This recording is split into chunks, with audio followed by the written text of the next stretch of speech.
Hey guys.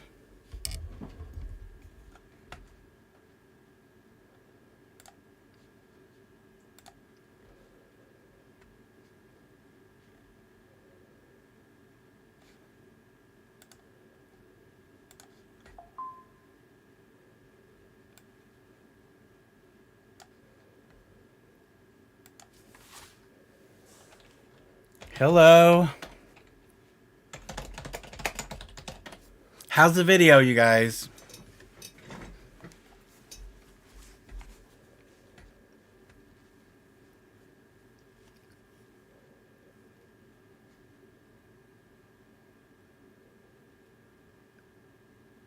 What's the quality like?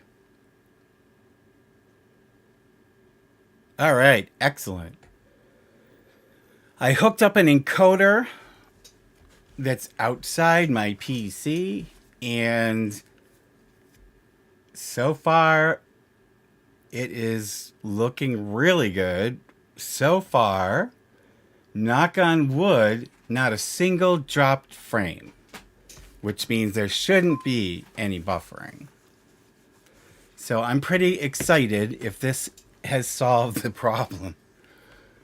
I was pulling my hair out, what's left of it, because I was getting so frustrated that I couldn't get it to work all the tweaking I did, but the encoder seems to have done the trick. So hopefully this is the solution and that going forward we won't have any problems. So welcome to the chat, you guys. Welcome to the live stream. We went over 10,000, so thank you everybody. And what's even better is that we're actually about to hit 11,000. So more and more people are subscribing, which is great.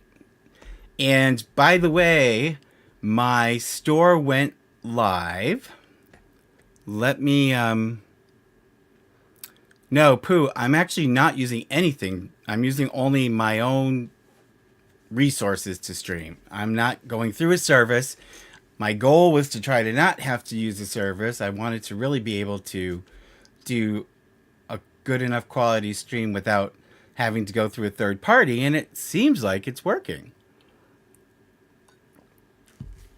So thank you to everybody that's joined us. So the Sibylle Enforcer merchandise is live, and I'm going to put into chat the link so you guys can take a look. Tell me what you think of the designs that I picked out. Let me just go. I have to go to my YouTube main panel here. Hold on a second.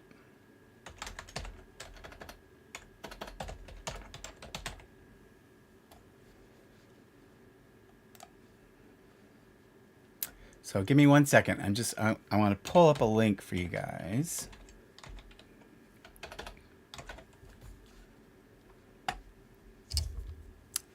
And Edith is here. She is saying hello. All right. Phil. So let me go to my, where's my main channel here?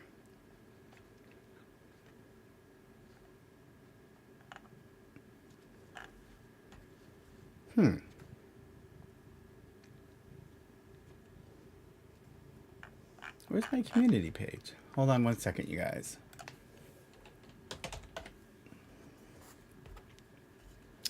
Let me look on Studio here. Yeah, there's my channel. Oh, there it is. Okay, now I've got it. All right, so let me get this link here for you guys. And here it is.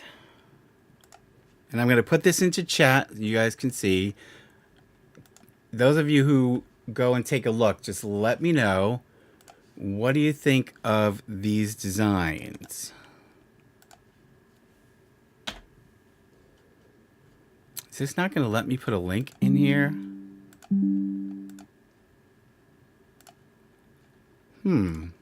That's so weird.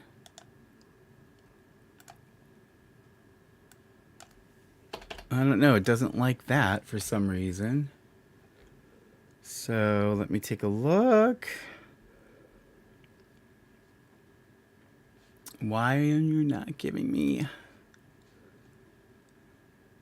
Oh, I know why. Hold on a second. I think I copied like the whole link for the whole page I was on instead of. There we go. Okay, so here is the link, and hopefully it will let me do this. There it is. So that's the link to the new MadCatster store. After we went over 10,000, YouTube is letting me sell merchandise now. And believe it or not, I just put it up yesterday, and so there's several people already bought Sybil the Enforcer t-shirts. So there's MadCatster Spy. Right now we have 2. I'm going to make other designs of the cats, the different cats. Sort of like the Sybil the Enforcer one, but with the different cats' faces, obviously, and with their names on them. So take a look at the designs and give me your feedback. Let me know what you think. I put up a big selection of stuff. I don't know. I'll see what like is most popular. Some people have asked about Mr. Shady sunglasses, so I'm actually even looking into that. That's a possibility. They can't be the exact ones I've got because, well, they weren't cheap, and I don't think I'm going to be able to customize them. But I found some that look almost the same, so I'm gonna make Mr. Shady sunglasses will be available at some point. And for some reason, the store that I'm using through YouTube didn't let me put like baseball caps, which I'm not sure why. So I've got to find out why I can't create a baseball cap. Anyway, so yeah, so there'll be one design for each of the cats, basically. So got to get them all. Make sure you collect them all. Anyways, but the fundraiser, yes. And we, believe it or not, ta-da, we went over our fundraising goal. So if you do donate, please feel free to continue donating. Anything that we raise here and out is going to go to the SOS Rescue in Georgia. So every dollar I get at this point going forward will go there. So, but I booked my hotel now. I've got my flight all set, and I'm really excited because I've also have a disguise, which I'm not going to show you, of course, but I don't think anybody is going to recognize me. So I should be safe. I know some people had expressed concerns, but don't worry. I've got it all under control. Here's the link to the fundraiser. There you go. That's the link to the fundraiser. If you want to donate like I said, we did go over our goal. So every dollar going forward will go to SOS Rescue, and I will show you guys the receipt so you know that I'm not doing anything shady like the Ace family. I believe in transparency, and when I tell you I'm going to do something, I'm going to do it. So just before the broadcast, I was in a panic because this encoder, you can it hooks to the router and it can connect to YouTube Direct, and it wasn't connecting. I'm like, oh my God, this thing isn't going to work. And then I said, well, I think I can still put it through my computer, except the encoding is taking place in the encoder. And that's what I did, and it's working. And knock on wood, guys, it says 0 drop frames this whole time. That's, how many minutes have we been on? 15 minutes? And not a single drop frame. So that is just absolutely amazing. So it looks like that was the answer, and I'm glad because I didn't want to get rid of my T-Mobile 5G when I gave Comcast the middle finger. I thought it was forever, and I don't ever want to have cable internet again because where I live, I can get the 5G internet, and it's cheap, and it's good, and it runs my entire fucking house, including all of my streaming TVs because I don't have cable TV. I use and I do all I stream everything. My plugs, my heat, my I have an Alexa in every room, believe it or not, because I put music on for the cats when I'm not at home, and I have 3 TVs that stream, and with all of that, my 5G internet still works just as good as my cable did. So now I'm excited. Thank you, thank you, thank you, Michelle. The super chats are live, you guys. So if you guys want to do super chat, please, you're welcome to do it. And I want to say again, you guys, all my Patreon patrons, if any of you are on here, thank you so much. I am so grateful for your support. And the Amazon people, the Amazon angels, it's like fucking Christmas. My cats are so excited. I'm sorry, I get choked up every time I think about how generous you guys are. But I've got all these nice new, like there's some, I got like 3 new cat beds, and the cats are like, Mary is in heaven. She hasn't gotten out of that fucking bed except to eat. The one of the beds, it's like this shaggy kind of soft long haired donut, and she's fat, so she's like squished in there, and she's in heaven. So I'm so glad. We are going to do a giveaway, guys. So this is what I want you to do, because I have not, I was trying to see if there was like some way to run a contest, and I think there is, but for the purposes, because I don't want to open it up to everybody, I just, those of you who have come here, thank you, Terry. Thank you very much. Those of you who've come today are the ones I wanted to enter. So I want you all to send me an email and send it to, and I'm going to put the link. It's just Catster Tips. Here, catstertips@gmail.com. Okay. So send me, those of you who are present, you don't have to even put anything. Just put giveaway or t-shirt or something in the subject. You don't have to put any message. Just send me, oh my God, Marceline the Vampire Queen. Thank you so much. Oh, you're sending us an Amazon box. Thank you so much. I am so grateful. Thank you for the donation. I am so grateful to all of you guys. You guys, you can't imagine. If you've ever had pets or you have pets, multiply the cost of maintaining a pet by 15. And remember, I had 19. 2 years ago, I had 19 cats. But it's just unbelievable. And I'm not complaining. I'm not complaining at all. It's my choice. I chose to do it, and I knew what I was getting into, and I sacrificed my own, like I haven't really been. I used to love to travel. I used to travel everywhere. I've been all over the world. I've been everywhere. And when I was younger, I decided I was going to focus on, I wanted to, rather than having things, I wanted to travel. I wanted to see the world. I wanted to do things so that I could feel like when my life was over that I had lived a full life. So I've been everywhere, but since I've taken on all of the cats, which has just been in the last 3-4 years that I've gotten to the point I'm at, that I've literally have not been anywhere. That's why part of the reason I'm excited to go to Ace Fest is not that it's a vacation, because I'm there literally 2 days and taking the red eye home, but I'm just so excited to get out of the house and get on a plane and get the hell out of here for 2 days.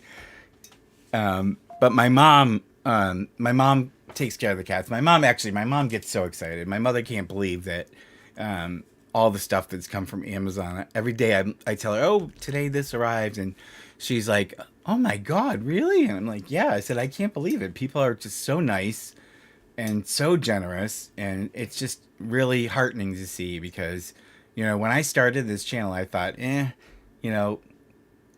actually signed up for YouTube in April of last year, but I didn't start posting anything until I think it was July. And the reason was because I didn't really know what to do, and I thought, who's going to want to listen to me? And I can't believe we're where we are. So, I know to a lot of these big channels, 10,000 isn't a lot, but to me, it's like a million. So I'm so glad you guys are here. So, okay. I'm just looking to see if you guys have some questions. Yeah, please don't call me daddy. I don't like that term. I don't have kids. Well, I have kids, but they've got fur. Um, and I think, and honest to God, I know I'm a little older than the typical YouTuber, but I honestly don't think of myself as being any older than like 30 because I just feel, and I think part of it's because I don't have real kids. I never had to like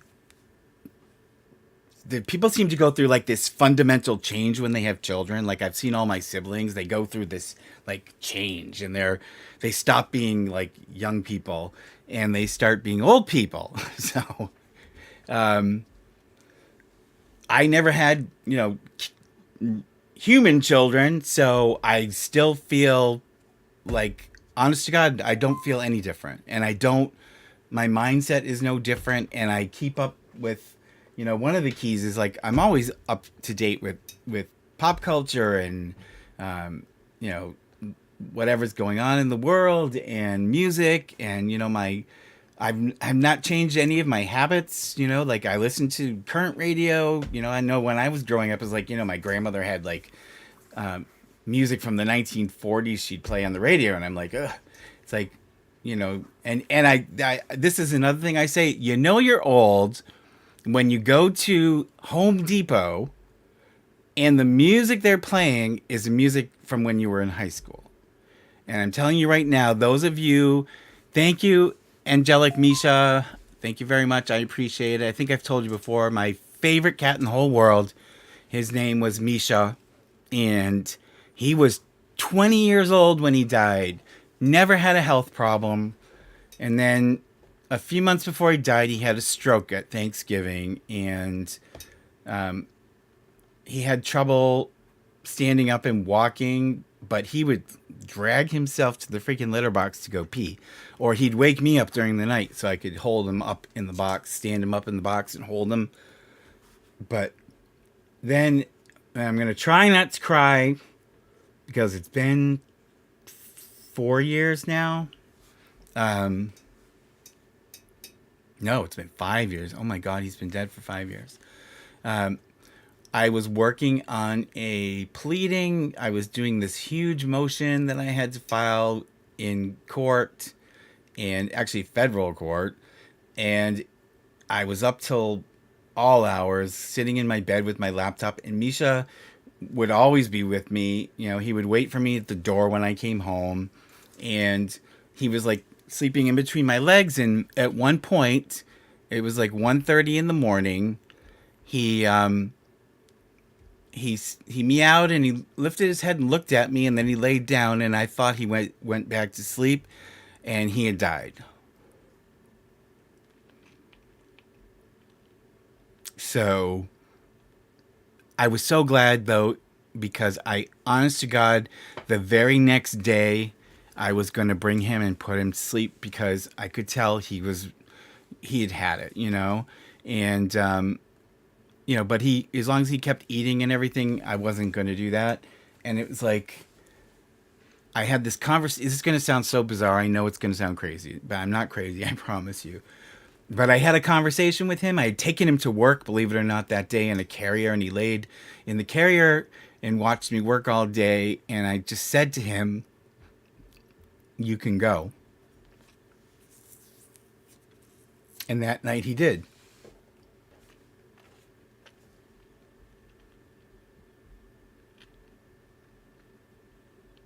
Sorry.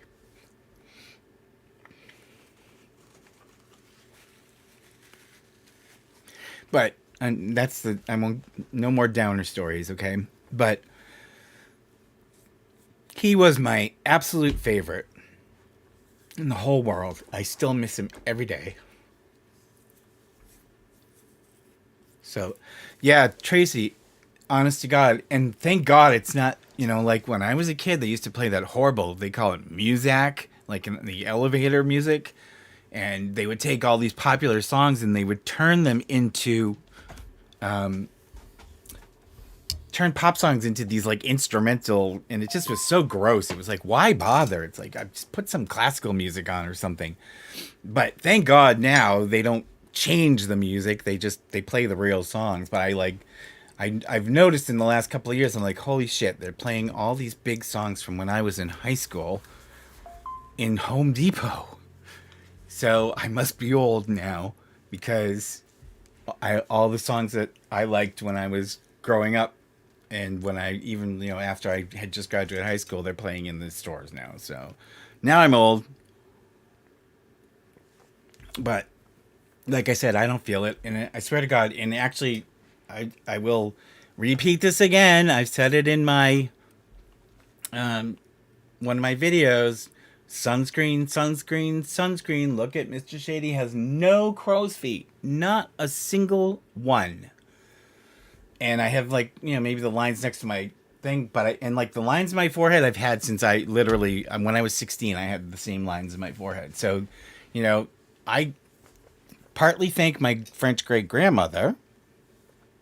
Yeah, you guys, just let's not have a fight in the chat. So, let's just, let it go. We're here to be positive. So, but I've always worn sunscreen. I've always worn hats in the summer. I've always avoided the sun as much as possible. When I go to the beach, I put on like zinc and stuff. And if you want to avoid getting old or getting wrinkles, then you need to wear sunscreen, and then you won't have wrinkles. Because when I see my brother and my two sisters, and they have like crow's feet like crazy because they all love to go to the beach and sit in the sun, and they don't wear sunscreen, and it's like I look like I'm so much younger than the rest of them. So, am I going to stream Ace Fest? Yes, yes, yes, I am. Yeah, please leave D alone. You guys, please, let's stop. Okay, there's no need. There's no need, And, we don't have any moderators right now, and I don't want to get to that point unless it becomes absolutely necessary. So let's just focus on talking. So, yes, I am going to stream from Ace Fest. Hopefully it will work. I have a hotspot on my phone, so it's all going to depend on how good the 5G is. Botox, my God, no. I have friends that, I know my sister gets Botox. My sister's so vain, but she's the one that rescues animals. But I've always said no. I don't know. I would never. I don't want it. But anyway, so so I am going to try to stream from Ace Fest. I bought this new, and it's not right here, this really small camera. It's from this company called DJI, so it's a really good 4K, high-end camera. It's a good camera, and it's got its own like stabilizer built in, but the thing is like this small, and so you can barely see it. So if I put it in like my pocket, I don't think anyone will see it. But Catherine had said bring your cameras, so I don't think that anybody would care anyways. But I'm going to try to be as low key as possible. So I will be in disguise. You will not recognize me, and you're probably going to laugh when you see what I look like. But the goal is I don't want to get them kicking me out of there. D, everything's good. D, let's just keep going. So, do I think the Ace family will go to jail? Well, Jorge, short answer, no. I don't think the Ace family's ever going to jail. I'm hopeful that maybe YouTube might intervene somehow, but I'm not gonna hold my breath. It's all about the money, and even though, we might think they're a little slimy, they do still have a lot of followers. They do still pull in a lot of ad revenue. So probably not, but, okay, so I did send those letters about the gambling, and what I am also doing just to let you know, and I'm not going to mention this in my videos because I don't want to draw attention to it, but I did a video back a while ago where, back during COVID, the government had those paycheck protection loans, and the Ace family got like $150,000, which I think is just absolutely gross because I know for a fact that during COVID, their revenue didn't really drop that much. So I don't know how they, justified getting that loan. But through the Freedom of Information Act, and because I'm an attorney, I was able to request copies of their application. And, they're probably redact some certain information, but I should be able to get a copy of it. And I want to see what the hell they were earmarking this money for, because I am going to report them for fraud, because I am almost certain that they've fraudulently obtained that money by lying about their situation. So I just want them to. Am I legally? Let me finish my thought, and then I'll answer these questions. But I'm pretty sure. I'm dying to see the application because I promise you, and I've got the statistics like from Social Blade for that period showing what their estimated revenue was and showing that it really didn't drop at all during the pandemic. So there have been no reason at all. And get this, you want to hear what's even makes me angriest is that they earmarked, according to, they said salary, so that's what I really want to see, but they earmarked $20,000 for mortgage interest. Mortgage interest. They didn't pay their mortgage. That's why they got foreclosed. So that $20,000 didn't go to their lender. So what the hell? It's like they're so, I just, and people are like, oh, stop picking on the Ace family. It's like, you know what? I'm not picking on the Ace family. They do shady shit. And if they're going to do shady shit, then I don't think they should get away with it. So, if you don't like it, tough. Yes, I did get confirmation. They changed for tickets. I'm sorry. For the tickets to Ace Fest, I did get, I got an actual QR code because they're going through Eventbrite now, which they weren't. They were just sort of selling them through Shopify, which was really bizarre. But I do have, I have a code. And I bought a ticket to the $15 ticket to the other one. So just in case there's any issues, I can still get in because they can't throw me out of both festivals. So, yes, I know they're picking on Sloan. And just so you guys know, Sloan actually contacted me as soon as he had gotten that letter he got from them. So before he even talked about it, he texted me and asked me what I thought. And so I read the letter and told him I thought it was a bunch of shit, that I thought they were bullying him because the language in the letter, there was all this stuff they were telling him, preserve your communications.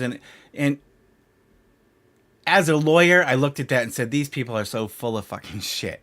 Because that language is only applicable if you've got an active lawsuit going on. You can't tell somebody to not delete things from their computer if you're not suing them because you have no legal authority. So I said to him, Sloan, I promise you they're not going to sue you. I can't guarantee it, but my guess is they're not going to sue you. This letter is meant to intimidate you, and if they were really serious, they would have sent everybody a letter, and they didn't. So even if they did file something, it would be hard for them to win because A, it's not really defamation. B, they don't even share the same audience. So in order for him to have impacted their ticket sales, their viewers and his viewers would have to be in the same group. And I promise you that most of Sloan's viewers are not also Ace Family fans. So there's no way he could impact their ticket sales if the people watching his videos are not the same people watching theirs. Number one. Number two is the fact that they didn't sue everybody shows that they're not really serious. So Sloan, I understand why he was nervous, and I'm sure if I wasn't a lawyer, I'd be a little nervous too, but I don't think they would ever do anything. So Let me see. Did I think they? Oh, do you know about Sloane's recent his scare that he had the other night? Um, I didn't say anything to him that day because I knew he was really upset. But I sort of jokingly the next day said you should go drive by the McBroom's house, let them know that you're watching. So if they did have anything to do with it, which God, I would hope they would not do something like that, then they'll know you're onto them. They'll know you know where they live too, because I know where they live, and I may even drive by their house when I go out there and show you guys and do a little video while I drive by so you can see. But I know where they live, so if they're fucking around with Sloan, then he too can play that game. Yes, it is a scare tactic. They're not, and I don't know what. I think the thing the other night with him, I think is, honest to God, I think it's just random. I don't honestly think anyone was targeting him. I suspect it was just random. But I mean, you never know. But I just, honest to God, I don't think that anybody would be, that mad at him that they would send somebody to do violence. And the other thing is, I mean, the guy left, so if he was going to attack him, he would have just attacked him. So, not to minimize it, and I'm glad, I'm not a big proponent of guns, but when he said that he had guns coming from his house in Virginia, I was glad about that, because in this particular instance, I think he should probably have a weapon of some kind, because you never know how crazy people can be. So,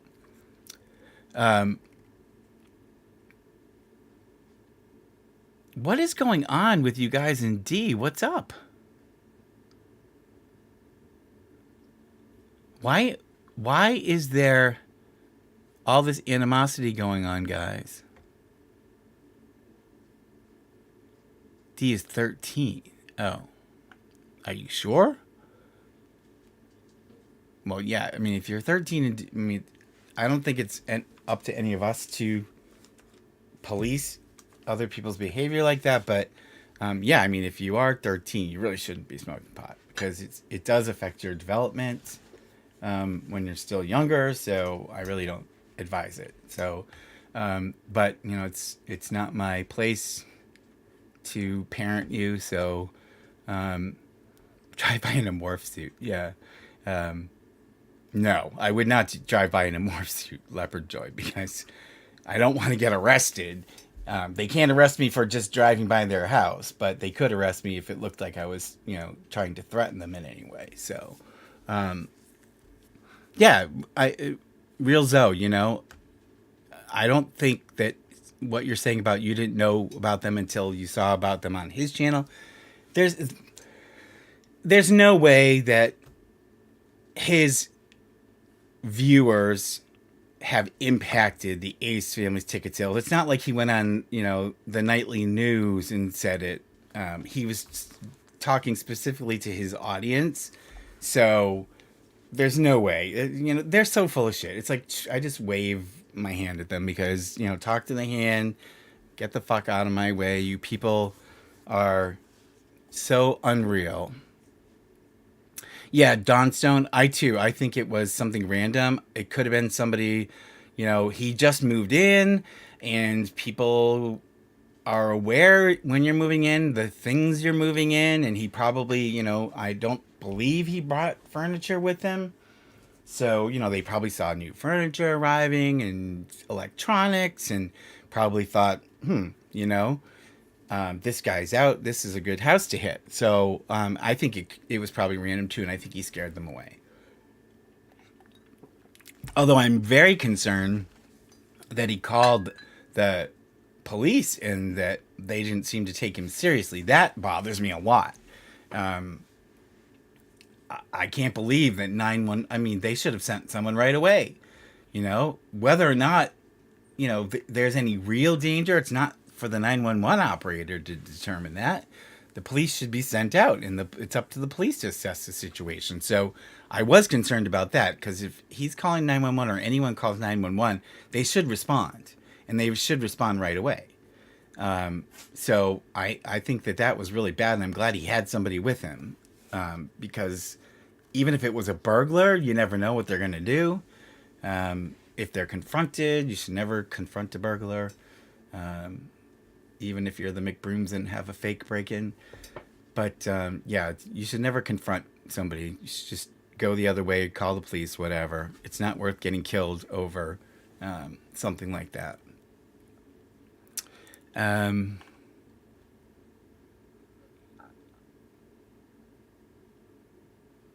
yeah, I agree, Janelle. It's their own behavior that's done this. And the thing that is interesting too is since they put those tickets back on sale, they don't seem to have sold out again. So I don't think that there's going to be enough um, enough people to, I don't know, give them the kind of money I'm sure they were hoping to make. And I really suspect this thing is going to be pretty lame. It's more like a glorified meet and greet with some, like, you know, kitty rides, I guess. I don't know. I have no idea what they're going to get. It's going to be just those shitty little carnival rides. And I can't imagine because renting those things, I'm sure, isn't cheap. And you've got to have somebody qualified to run them. And you've got to have insurance and all this other stuff. So, I don't know how that's going to work out. Um, is Sybil with me? No. Sybil, where are you? Sybil, I think, is sleeping in her bed upstairs. Sybil! Sybil! She'll probably come now. She heard me. And she usually, when I'm on like this, she usually comes down. So she'll be here in a minute. Where's Edith? Come here. Monkey. Monkey. They're all so quiet today. How much did I pay for Ace Fest? I think it was like $120. I think it was $120, which of course is grossly overpriced. Yeah, she's busy making T-shirts. JK. Yeah, Sybil's upstairs ironing her face onto all those T-shirts.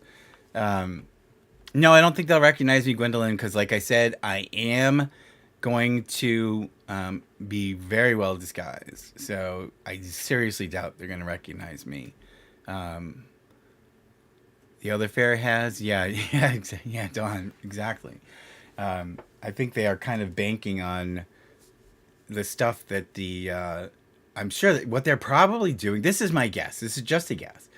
They're probably giving part of their ticket sales to the other festival so that their people can take advantage of whatever is being offered at the other one. So I'm sure, they may be giving like the $15 from their ticket price to the Summer of Soul Festival just to cover the admission costs so that if any of their people are, watching their shows or their other events they've got going on, that, it's not going to be infringing on what they've paid for it. And so I'm sure the Ace family is probably giving them part of the ticket sale for each ticket to cover the fact that their people are going to end up taking part in some of the Summer of Soul stuff. So that's my guess.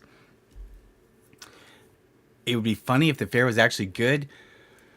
Yeah, Pelican 74, I seriously doubt it for a couple of reasons. A, funding, and B, they plan this thing so short notice, and 3 months is not a long amount of time to prepare. So, and I don't even think it was full 3 months. There's no way they could put anything of quality together at last minute. It's basically for this kind of an event, that's last minute. So, the elephant ride, yeah. Take the money and run, Jen, that's a possibility. They may at the last minute say, oh, there's this reason or that reason we can't have Ace Fest, and it says no refunds. But I think by law, if they cancel, I think they have to give you your money back. So like I said, it may just be a glorified meet and greet, and that way they can justify, well, we had Ace Fest, so nobody gets their money back. So, anyways, yeah, it is Fire Fest vibes, Kimberly, for sure. So, um, Kendra, yes,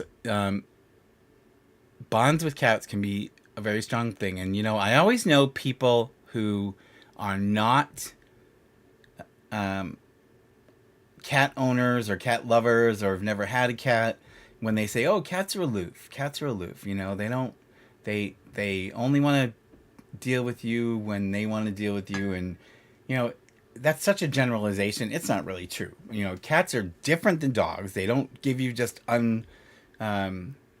conditional love. They don't slobber and jump all over you just because you walked in the room. Cats are much more emotionally mature or more developed than that. So it's like you need to have a relationship with a cat. But if you do, I mean, like Sybil follows me around like a dog usually, and she bitches at me, and she's got these different voices. You guys have never heard her actually say anything, but she has different voices and different tones, and I know like if she's mad, if she's being pouty, if she's wants to eat or be picked up or whatever, and it's just really funny. Will I talk to the ace? No, I was joking about that, Magali, because I don't want them to know that I'm even there. I mean, I'm sure they may have caught wind of it. I don't know, but I don't want them to know who I am when I'm there. So no, I'm not going to talk to them. Because for sure, then I'd get tossed out. So I don't want them. Can I please block D? What is she saying now? I don't see anything right now.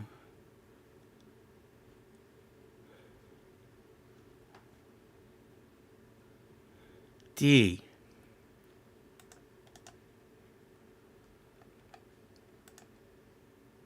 Hold on a second.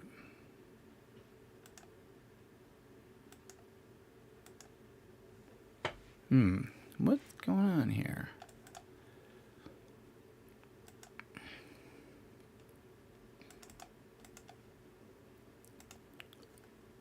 I don't know how this thing works here.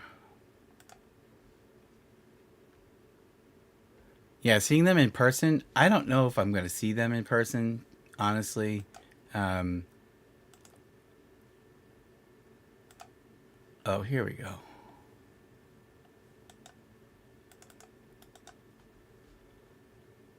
I don't know, but anyway, so I don't know. It depends on how many people are there, whether they're really going to be out in the open for people to see. I don't know what they're going to do. So she has 44 cats. I don't know about that, Luca. If I had 44 cats, that would be a problem. I think. Then I think there would be serious like condition issues, and I think that there's no way you could give 44 cats the kind of care and living conditions that they should have. 44 is a lot. 15 is a lot, let me tell you. But, people are always like, oh, 15 cats. And like, I live in a house, it's just me and the cats. And the house is big enough that you might see 3 or 4 of the cats at any one time. That's it. The rest of them are all off sleeping in wherever they want to sleep in the house. It's their spot. So, no, I'm not afraid of them. I'm not afraid of them. Why would I be afraid of them? What's Austin going to do? Beat me up? If he lays a hand on me, I'll have him arrested and I'll sue him. So did they take my video? Try to take my video? Nope.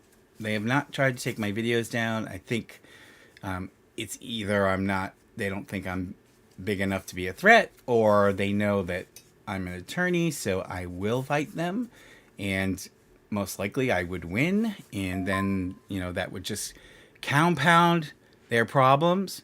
And also, if they did start any kind of legal business with me, it would give me more publicity. So they'd be like helping my channel grow. So, I don't think they're going to bother right now. So,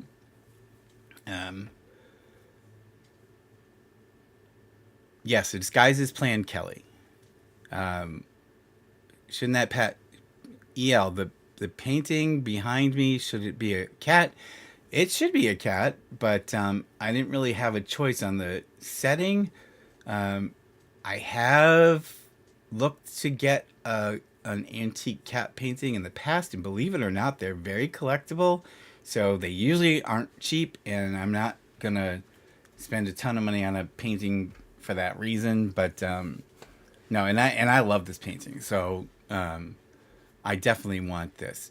So, Australian fans, thanks, Kirst. Yeah, the time difference is huge, isn't it? Austin trolling, yeah. It could be. You never know. So, yeah, $15 Newton Girl. Yeah, $15 is Summer of Soul. So yes. So, you know, I doubt the rides are going to be any kind of compensation for to justify that kind of a price. Hold on, Pelican. I'm trying to, why? Trying to, I don't know how to. Oh, here we go.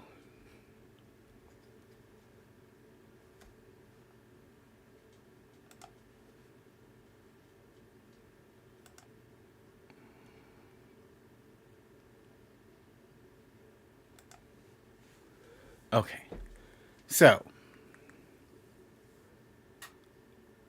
I put D in a timeout, and if she comes back and doesn't stop, then I will kick her. So, just so you guys know, that's what I did. Yes, I do need mods, please, scissors. Yeah, Pelican, I just put her in a timeout. So, hopefully she'll learn her lesson. Otherwise, I will kick her out. Let me see. Hi, Barbara from Wisconsin. Thank you.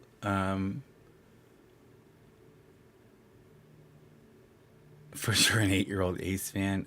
That's very possible. I do get some of their, and I can tell they're young kids that send me rude comments because they think that, I'm just so mean to the wonderful Ace family. But I don't really care what they think, because like literally 99.9% of the comments I get are all positive. I rarely get a negative comment.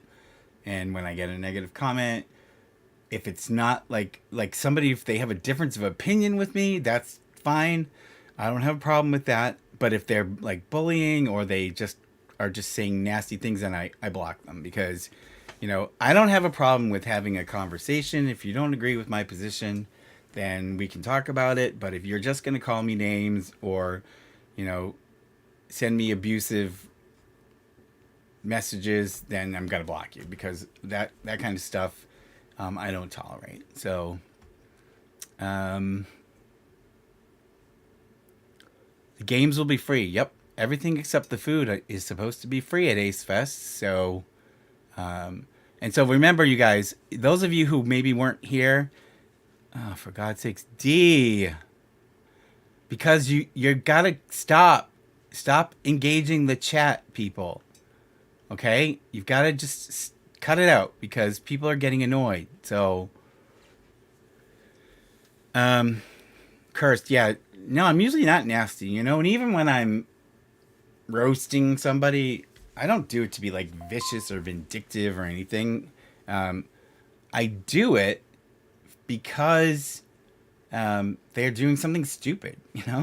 If you do something stupid, then I'm going to call you out, and I'm sorry. Like, I just did that thing on, if you guys haven't seen it yet, please go watch it, because like I said, I'm trying to broaden our content a little bit. So I need people to watch the videos. Like, I put something up about the Chrisley family. So if you haven't seen it, please watch it. I want to make sure that, when I make something that's not about the Ace family, and I know I'm getting sick of making everything, if they do something, I'm going to talk about it, but I get tired of that being like the main subject matter for what I'm making. So I need people to watch the videos that aren't about the Ace family too, so that we can expand. All right, so what's going on? Scotland. Thank you, Claire. My great grandmother was Scottish. Her family, the Forbes, they're from Aberdeen. Um, oh God, hold on, guys. Okay, I can't.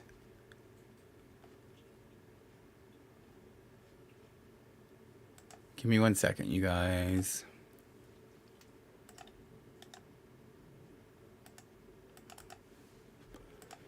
Um,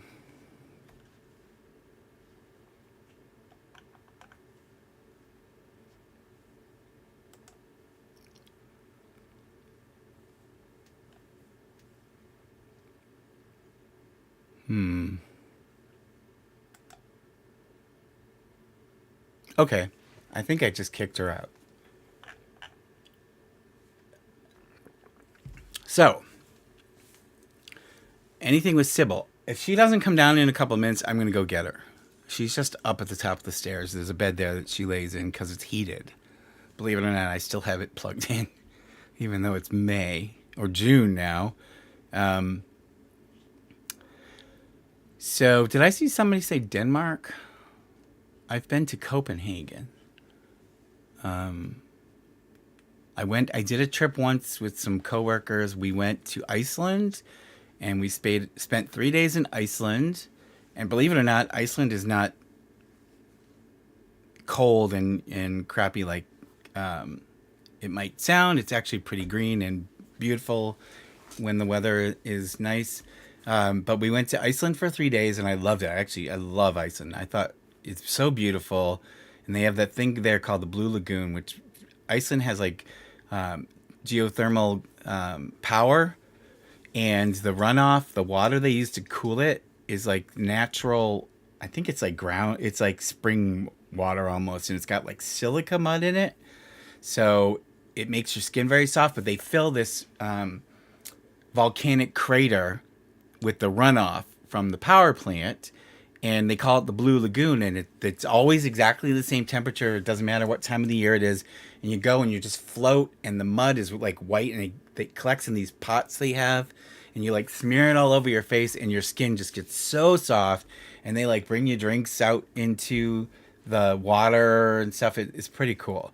But we went on Iceland Air, and they let you continue on to somewhere else if you want after you stay the 3 days. So we went to Denmark, and we spent a couple of days in Denmark, and I loved Copenhagen. I thought Copenhagen was beautiful. The people were very nice. I actually met somebody. Was out with my friends, and I met somebody who was one of the royal family's bodyguards, and he had like this like marine tattoo or something that showed that he was a whatever the regiments are that guard the royal family. So it was, he was for real. So it was kind of cool talking to somebody who, hi, Line Elvik. You're from Denmark? Yeah. So I met somebody who was one of the Queen's bodyguards when I was there. And he was drunk, of course. And he's like, I'll die for my queen. So it was pretty funny. And I can't remember now. Is Denmark still got a queen, or did the son take over?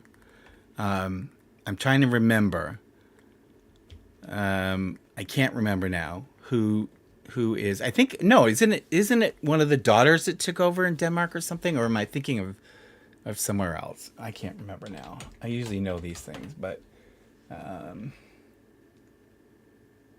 no, I think Denmark has a king now, right?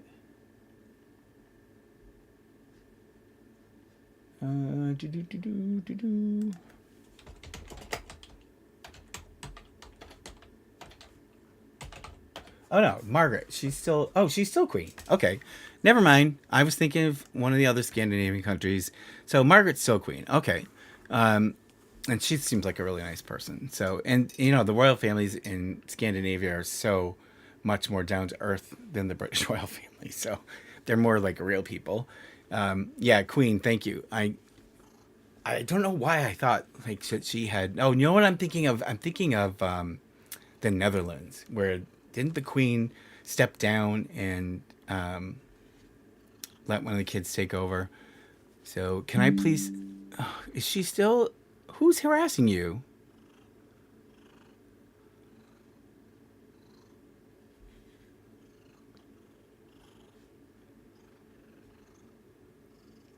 What is going on here? Hey, great grandma, do I like to cook? Oh my god, yeah. I love to cook. I started cooking when I was 7 years old. My grandfather was French and he cooked like you wouldn't believe because in France, men cook. And he used to make, like, believe it, even though he's French, he would make paella, which was really good. And he would like make all kinds of stuff. And my great grandmother is French, was French, and she used to make us. She was from Quebec though. She was French Canadian. She would make us all kinds of stuff like tourtière, which is a meat pie, and all these other things that they make up in Quebec. And she would cook constantly. Yes, thanks, Queenie. The Netherlands has a king. Her son took over. Yeah, that's what I was thinking of, because I know like the Queen's mother, was it Beatrice? Was her mother? And I know like it's a thing in the Netherlands where like the last couple of generations they've stepped down at a certain age and let the children take over. So I have self cleaning litter boxes. No, Gwendolyn. And the reason I don't have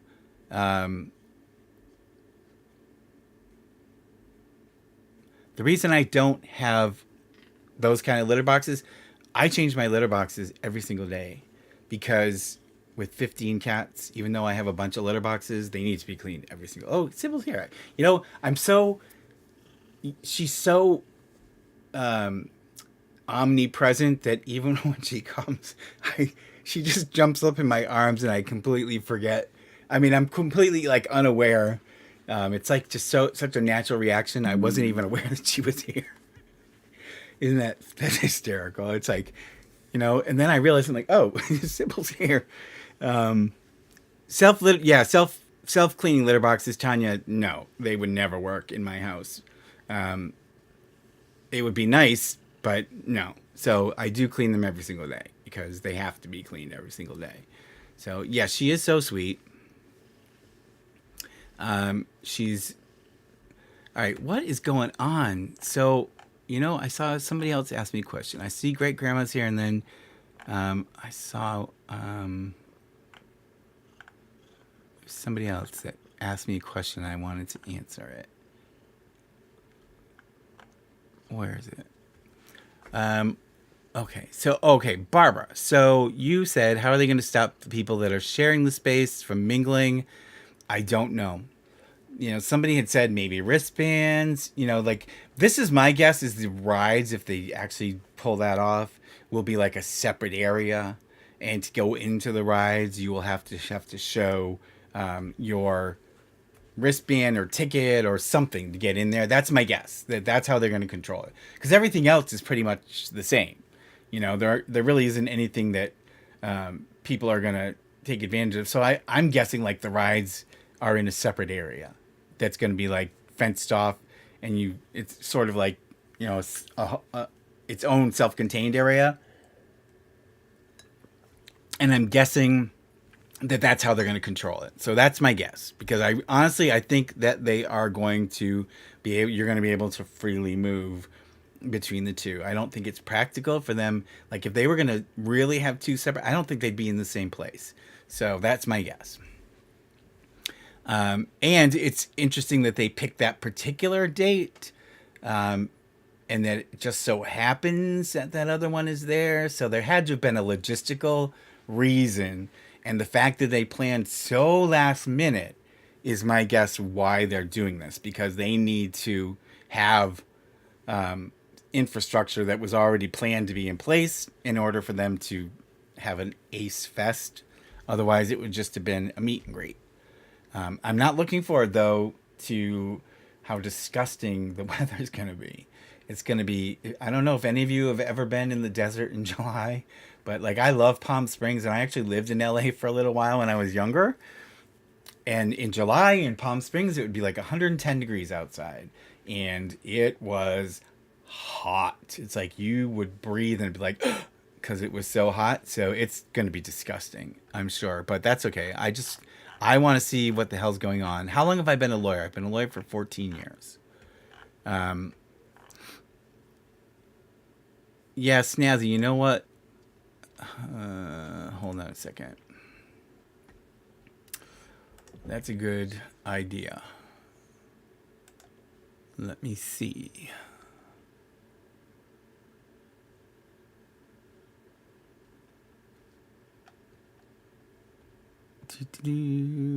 Thank you, Just Marie, for the super chat. I really appreciate it.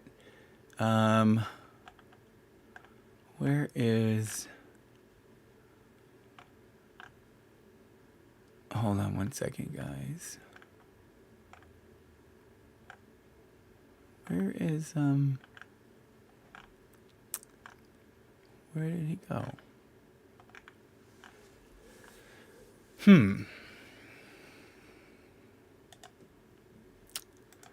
So here we go. We're going to have to do this.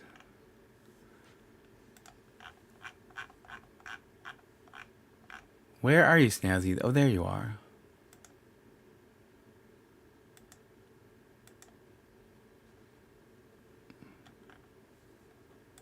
What is going on with this thing? Hold on a second, you guys. I don't know what the hell I just did. I just clicked off the thing I need. There we go. There we go. There we go. So, anyways. Yes, this... Tori, the stream is coming through shockingly well. And the reason is because I added what's... And honest to God, this is... I can't believe this, honestly. Even on the best day, I wouldn't have expected it. Not one dropped frame. And in the other one, it was dropping lots of frames. That's why, like, the last time there was so much buffering going on. Not a single dropped frame. So I'm hoping... Is it, like, really clear and good? Because it should be, according to what I'm looking at. So I bought this encoder, it's called. It's just this thin little unit. And what happens is the camera plugs into the encoder, and then the encoder goes into the computer, and then I use the software. So basically what's happening is the signal from the feed from the camera is being, instead of being decoded inside by my graphics card, which is what was putting a big strain on my computer, it's being encoded by the encoder or decoder and being passed then to the computer. So the work is done before the signal gets into the computer. So that means that I'm not putting any strain on my computer at all. Thank you, Jorge, for the super chat. Yes, I actually had thought about doing a class action lawsuit. I really thought it would be worth it. And actually, we'll have to see what happens at Ace Fest, but there may be a reason enough from there, depending on how lame it turns out to be. My voice is not in sync. Are any of the rest of you having that issue? Is my voice not in sync with my video?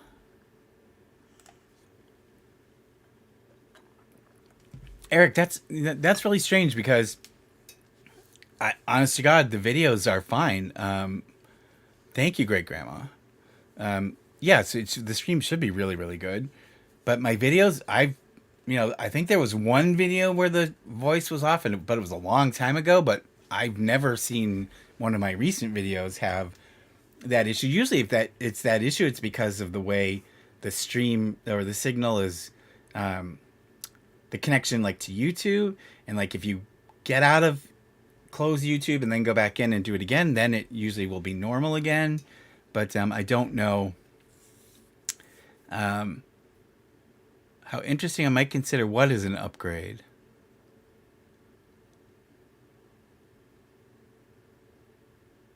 Tori, what is an upgrade? The avatar that you're using right now? This is one of the best streams. Thank you, Shelly, because every video you watch, the lips are not moving with. That's a problem with I don't know, maybe the sink, like you can adjust the sink. I don't know, Eric. Honest to God, I don't know, but I've not gotten that complaint from anybody else, and I watch them myself to make sure they're okay. And like my mother watches them, and I've not had anybody else say that there was a problem with the sync. So it's not the video; it's something to do with the way you're getting it. And I know, like on my TV, you can adjust the like the milliseconds on the sound, so that if you're watching something, because I have seen like things on Netflix where it wasn't quite in sync, and if you adjust that setting just a hair, it will sync everything back up. So I'm sorry for that, but I have no control over that. They're not suing anybody. William Robinson. They're not suing Sloan. And I am those of you who weren't here when I was talking about it. I am in contact with Sloan by text. So they have not sued him. They sent him a cease and desist letter, which is very common. And honestly, those of you who maybe saw it and the video that he did, it's really just meant to be intimidating. It's really not. There's no way they're gonna sue him. They would never win. The lawsuit would be so lame, and then he could go after them like for attorney's fees, and he could even countersue them for harassment. And in California, there's this. In most states, there's what's called a anti-slap statute, and what it is it's strategic litigation against public participation is what it stands for. And basically what it means is people will, or entities will, sue people to basically shut them down or harass them. And if you can file a motion to dismiss because it violates the anti-slap. They're basically trying to shut you up, and this is how they're trying to intimidate you to do it, even though it's really baseless. And so a lot of times you can get a lawsuit dismissed because it violates the anti-slap statute. Hi, Coffee. I'm glad you made it. And those of you who are also just joining, if you want to be entered into, I'm going to give away 3 of my new Sybil the Enforcer t-shirts. Send an email. Just put t-shirt in the subject. Send it to catstertips@gmail.com. It's CATSTER at Gmail. I mean CATSTERTIPS@gmail.com. And then I will have Sybil pick a winner. I'll put them all into a box and have Sybil pick a winner. Where'd she go, by the way? Sybil. See, she like comes and goes. Their new scam. I don't know. Is there a new scam I'm not aware of? I saw that they did put something up today. I haven't watched it. I really hate to watch their videos unless I think there's something sus going on. Because I really don't. I think their content is so insincere and they're such bad actors that I really don't like to watch it. Yeah, H3 Brianna. Yeah, H3 does know a lot about that because I know that I think in one of their lawsuits, that's how they got rid of one of them. Was they said it violated anti-slap. I missed any super chats? No, I got that one. Jess Marie, I got you. I don't think I have. Those of you doing the super chats, thank you very much. I really appreciate it. Is Sybil my favorite cat, Brianna? This is what I say, okay? I don't have favorites, but I have what I call my special cats.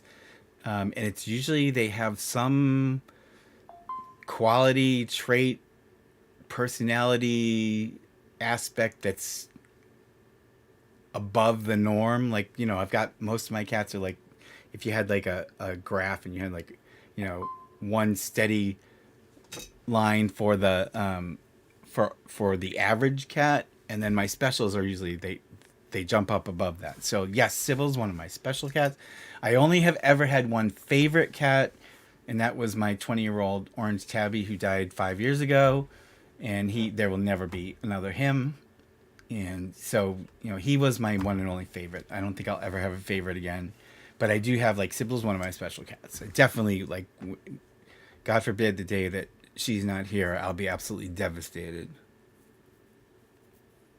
Do I think Austin McRoom takes a copy of Tiger Beat? Yes, I do. That's so funny that you mentioned Tiger Beat. Is that even still published? It's like, I remember all those stupid fan magazines that used to be at the bookstore on the newsstand part of it. 'Cause I'm a big, I still like to go to Barnes and Noble because I love, like, for books, if you want to do a book like in an e-reader or an audio book, that's fine. But magazines, I cannot look at a magazine digitally. I need it. I have to have it in my hands, especially like if it's a design magazine or something. I need it in my hand and I want to look at it, the pictures, and read the articles. Austin's fight. I don't even know what's going on with that. They keep talking about it, but have they even really set a date? Yeah, Jacqueline, I miss Borders too. We used to have a Borders. We have a big Barnes and Noble near me, but we used to have a big Borders. It was like a multi-story Borders. And when they went out of business, I was really devastated because I used to like to bounce between the two of them because they had different publications. Like one would carry certain magazines and the other one would carry different, like, and I like a lot of like the British magazines and stuff and the French magazines. So I like to be able to get those, and I know I would get some of them at Barnes and Noble, and I get some of them at Borders, and then Borders went out of business, and I just keep praying that Barnes and Noble continues because I don't know what life is going to be like without a bookstore. Um,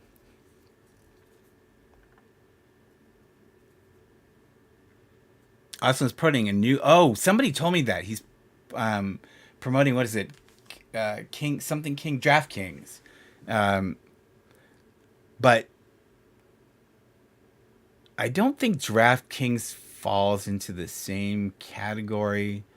There are a lot of exceptions usually with gambling laws for that kind of thing. Um, so it may not be illegal, although inappropriate for the audience that they have, maybe. But the other one definitely is gambling. And that's why I wrote to the Attorney General of California. Um, yeah, Grandma, I think what they said was they're going to select 4 people, I think, to come to. Who the hell wants to go to their wedding? Honest to God, it's like, especially if they are really married already. It's like, what the heck, what? So this many years later, you're gonna have this publicity stunt? It's like, I don't really give a crap about. I don't want to see them get married, but that's me. Um, yeah, our Borders was actually, it was 3 or 4 stories. It was big, and they had a really nice cafe. I used to like to go to. The Barnes and Noble has a cafe too, but it's and it's like a Starbucks franchise sort of, because it's like quasi Starbucks. But it's pretty big and nice too. But I used to like the Borders Cafe because it was just much. I thought it was much cozier. Hi, Phytone. I don't know how. I'm sorry if I pronounced your name wrong. Um, yeah, Grandma. They you know I don't know if it's gonna happen, and honestly, God, I'm skeptical about whether this wedding is even gonna happen, because they seem to be having a struggle with Ace Fest. The tickets are still on sale, and that whole crap about, thank you, Angelic Misha, for the super chat. Um, and I see the little black cat. I have 4 black cats, 4 all black cats, and 1 black and white cat. And Edith and Mary are sisters, and they're all black. And then I have Nero, who you have not met yet because he's very shy, but he's another one. He's all black, but he chatters away like nonsense. Him and Squirt and Sybil are like my talkers, and they just talk, talk, talk, talk, talk. And Squirt gets so excited when it's bedtime. He's and he's like basically literally like jumping for joy because he likes to go to bed. He loves bedtime and he likes to sleep on my pillow. So yeah, so the tickets are not sold out. Um, You're an Ace Fest cameraman. Um, cameraman. What are they broadcasting it now? Yeah, the tickets aren't sold out, so I don't know. Who knows? We don't know now the number. Who? I have no idea, but we know that crap they said about adding tickets is just baloney because they hadn't sold out anyway. So my guess is this is still like the the total number that they originally were going to have, and they just haven't sold enough tickets yet. So, I don't know what's going to happen. I think it's going to be kind of lame. It's probably a good thing that the Summer of Souls going on, so they can, I guess I'll say lie, even though I didn't want to. They can lie and say, "Oh, look at all the people at Ace Fest," because I think that's the only way that their numbers are going to look anywhere near what they wanted them to be. Any way to spam the Ace family? Do not spam the Ace family, please. You'll only get yourself in trouble. Trust me. That's not the way to do it. If they're doing something wrong, the way to do it is, however slow it may be, is go through the proper channels. So please do not spam the Ace family. And it also, if they know or suspect you came from here, it's going to look bad for me too. That's not the answer. You're not going to accomplish anything by doing that. So please don't do that. Yes, I know, Carlos. I know that the bots. It's awful. Do I have an orange cat? I do still have an orange cat, Gwendolyn, and he looks almost identical to my orange tabby that died. And believe it or not, they actually were alive at the same time. And I have some pictures of the two of them when Cedric is my orange tabby. I have pictures of the two of them like laying together, and they're great pictures because you've got the little Cedric was still like a kitten, and Misha, and you've got the two heads side by side, and their coloring was exactly the same. They got the same like saturation of orange and white, and so they look like twins. Although clearly there's a huge age difference. Hi Emma. How much they'll charge for food? Ridiculous price, I'm sure. Well, whenever they would show birthday party, they always had those food trucks, and that's my guess is probably just going to be food trucks. I can't imagine them like setting up, especially they're going to be on a fairground, so it's not like there's a facility there to use. So I'm guessing it's just going to be food trucks, and it's probably not going to be cheap.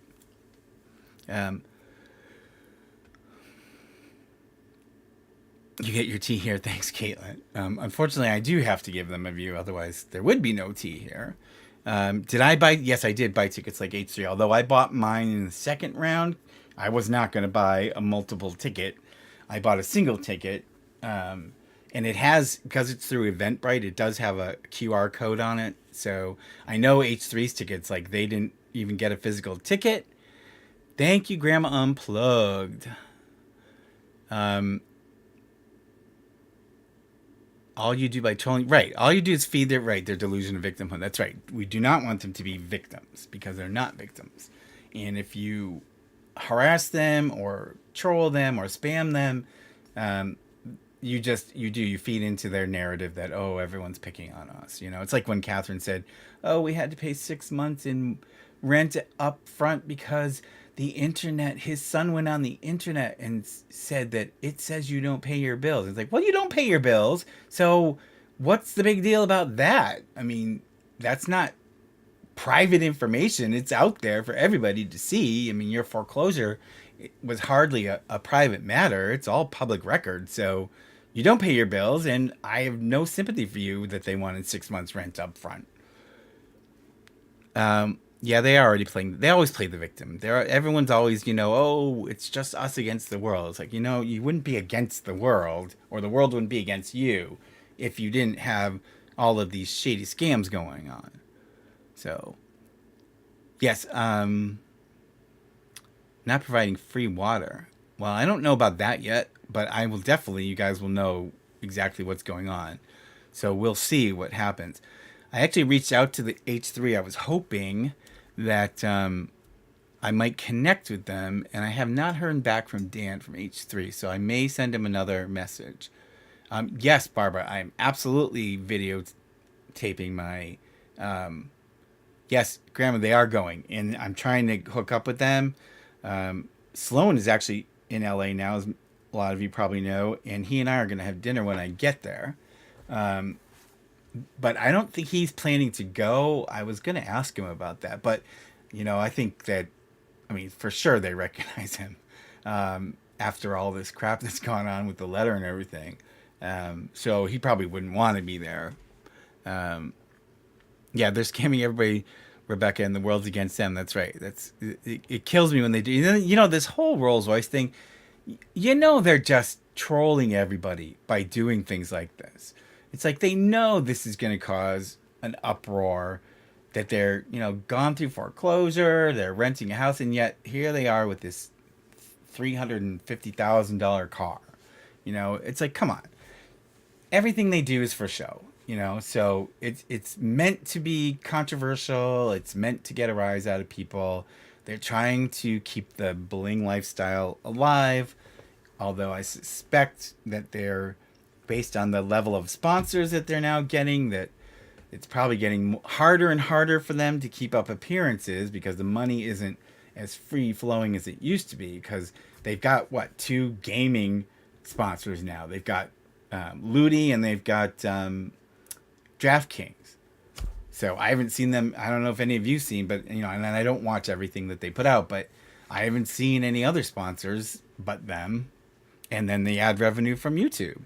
Yeah, JK, I think Sloan should go too. I think it would be fun, but I think the problem is he's going to be afraid. Yeah, they are going to lose everything. And this whole, we're going to travel around. It's like, well, part of that's probably because their lease is going to be up, I'm guessing. And I'm sure they just can't afford to continue renting a house like that. It's just, the rent is absurd, And so I think that what they're going to do is like maybe have some kind of an RV or something and go around and broadcast from wherever they go, or tape from wherever they go, and it's going to be a much low. I mean, they could stay in hotels every night and it would be cheaper than what they're spending for rent. So that's my guess. It's part of it's a financial decision that they have to stop. They have to pull up stakes and just start moving, because they can't keep it up anymore. Yeah, the bling. Well, Tori, the bling lifestyle died in the 1980s. I have to, if you want me to be honest with you, most of you are probably way too young to have been alive in the 80s, but the 80s was called the decade of excess for a reason. Our two biggest television shows that were on at that time was Dynasty, the original version, and Dallas. And so, they, especially Dynasty, which just was so over the top with the designer gowns and the jewels and the champagne. And, that was like the original bling era, when everybody was just going nuts, and the extravagance was just ridiculous. And it's kind of, everything goes full circle. But, yeah, I mean, Dynasty was like my favorite show when I was a kid. Well, sort of a kid. I was like, my mother knew, because back then we didn't have streaming, and we didn't even have a VCR at that point. My mother knew, I think it was Wednesday night, TV's going to be on Dynasty, because I'm not going to bed till I watch Dynasty. Yeah, Sue Ellen was great. Dallas was a good show. I didn't really watch it when it was on, but a couple of years ago, I like binge watched it, and it really was a good show. When I was, in high school, and that was on, Dynasty appealed to me more because it was so over the top, and I really loved like the way the Carringtons like threw money around like it was nothing. And Dallas was like the more toned down, even though they were rich, they didn't really splash out. So I wasn't as interested, because at that age I wanted to see I wanted over the top. I was, fantasizing about what it would be like to be in a mansion like that, and Dallas, they lived on a ranch, and even though it was a nice ranch, it was like, to me, it was like cowboys, it's like, I don't want to be a cowboy, I want to have Alexis Carrington's wealth and power, and I want to live in a penthouse. You know? Yeah, love life. I was a teen in the 80s too. So now you can all guess how old I really am. Alf was in the 80s. Yeah, I didn't really like Alf. He used to eat cats, and even though it was a joke, it really put me off. So, yeah, Dynasty was way more boozy Rush Hour. Just like, so, and they had those, what's his name? Nolan Miller or whoever the big, huge designer of the stars at that time was. And he designed like every week the gowns, and back then the series had more episodes every year.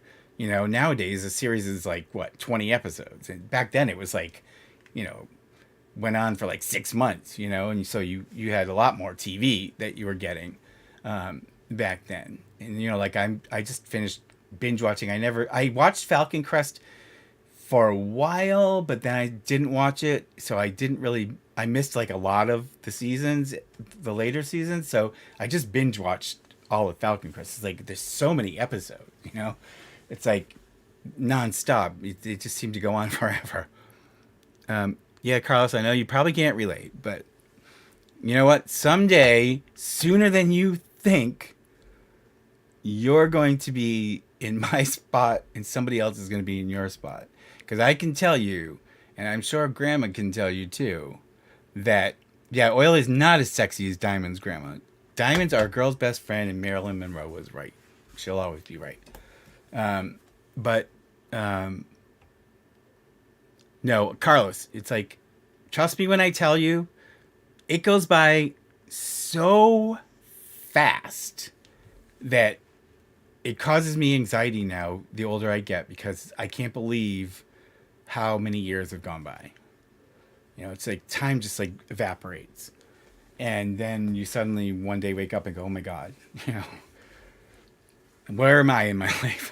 Do I play any games? I have a VR. I have an Oculus Quest 2. So I like a little bit of the VR stuff. I'm really fascinated by virtual reality. I think it's so awesome. And like sometimes I'll go and they have this virtual like theater setting for like Amazon. You can watch Amazon or Netflix and you're like in a theater, and it's kind of cool because it gives you that feel. But I don't really play games per se. I was never really into games, even when I was a kid. And video games back then were, I mean, we had Pac-Man, that was like sophistication.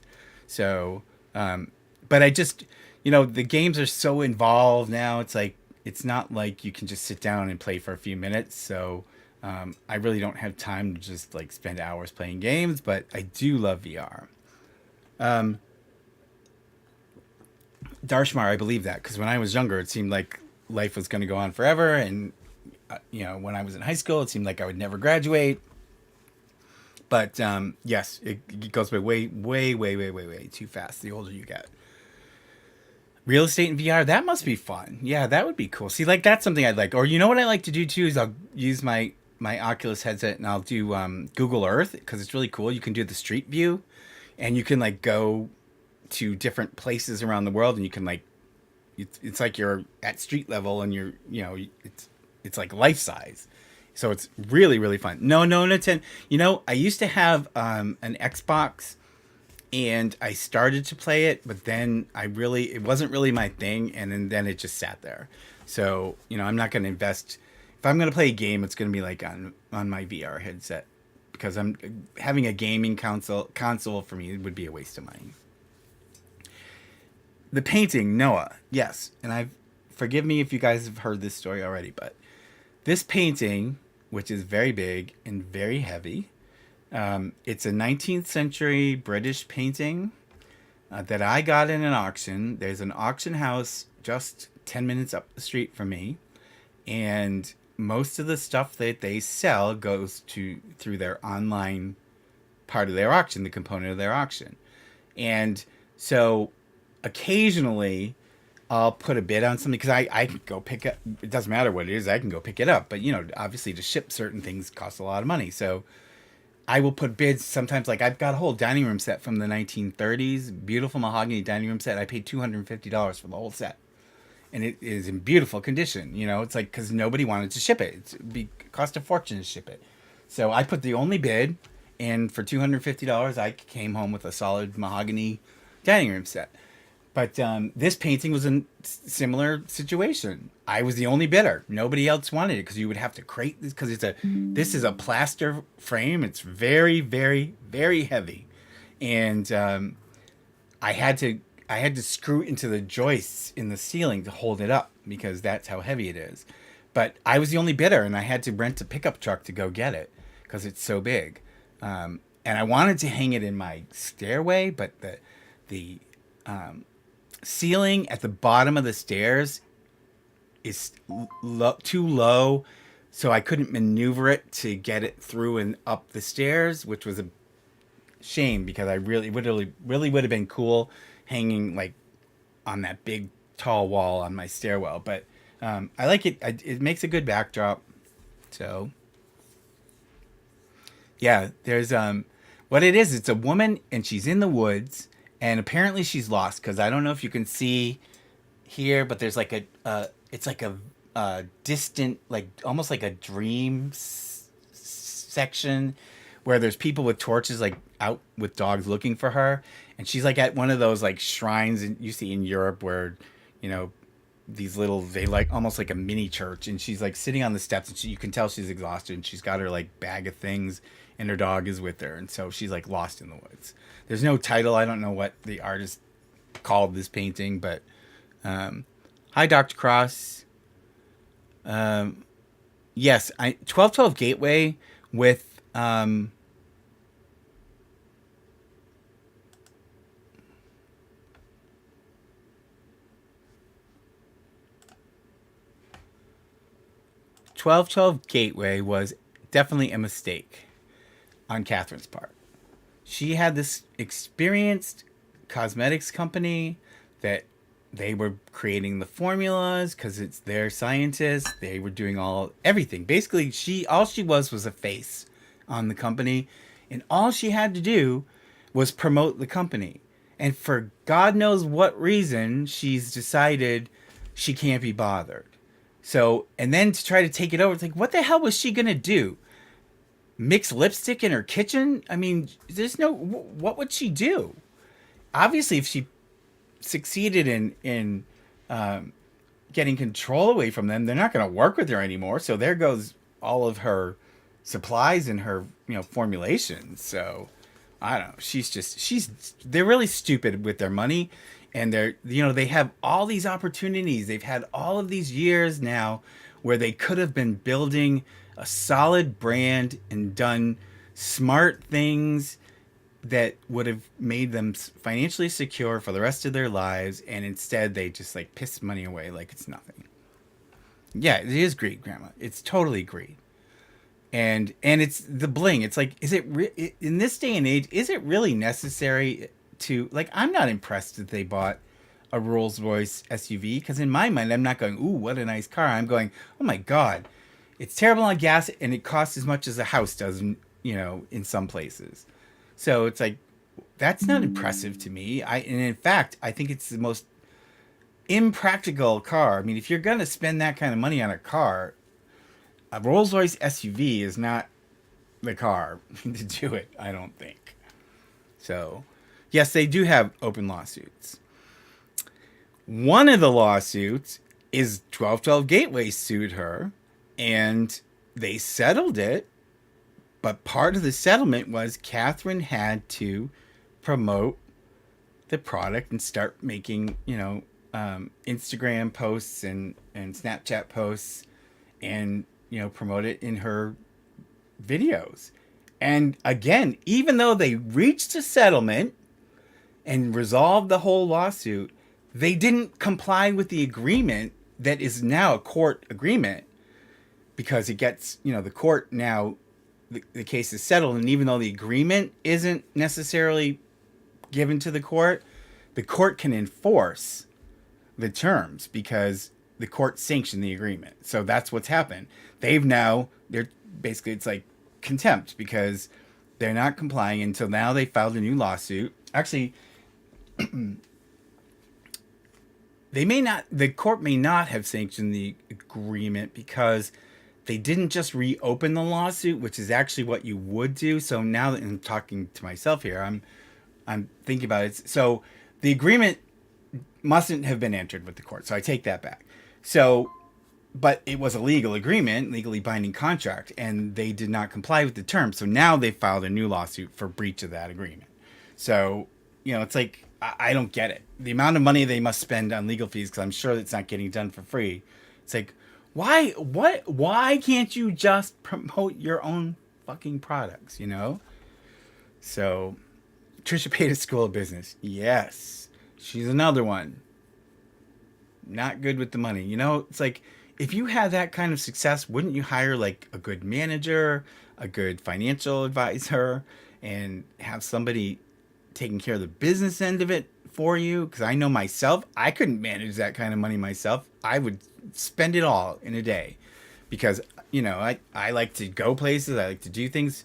So you need somebody who, in that kind of situation, who's going to keep the controls and make sure the bills are getting paid and make sure you're investing something so that when YouTube's not forever, I'm sure you need to have some kind of a parachute so that when it all falls down, you've got money in the bank. Thanks, Noah. Thanks for joining us. To her channel. Yeah, Panda. I was wondering that the other day.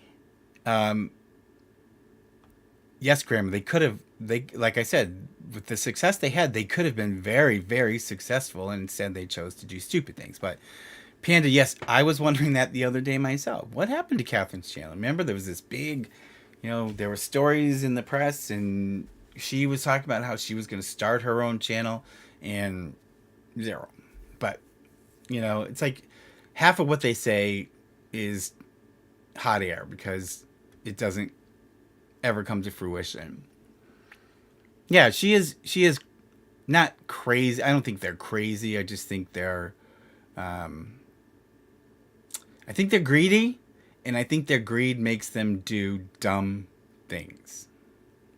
Because I don't think they're stupid per se. I mean, in terms of intellectually, and I don't think that they are crazy.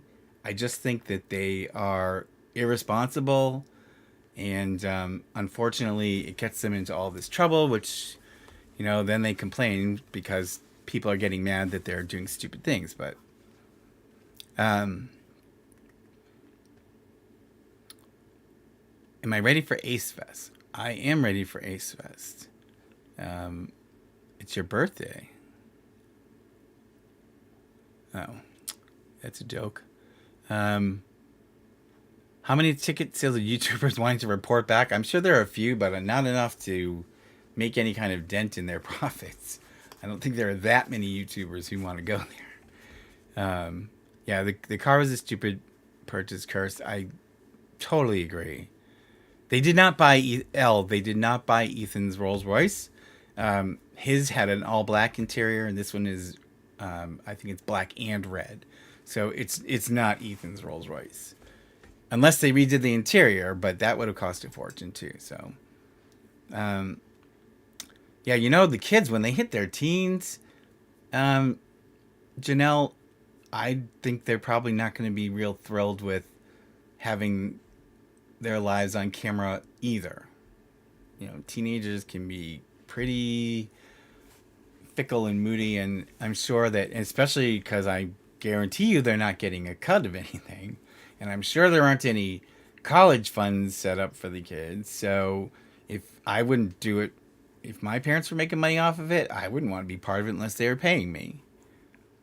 They get kicked off of YouTube. I don't know. That's possible. OD, that is possible.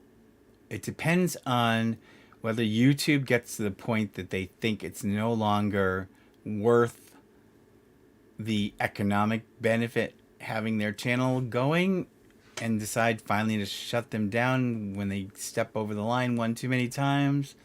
That remains to be seen. Yeah, I there's got to be some kind of a deal with that car. I don't believe they paid for it for sure. They did not. I don't think they could come up with that kind of money, um, liquid cash. They bought a mansion with short-term commercial loan. Yes, um, great grandma. I do know that.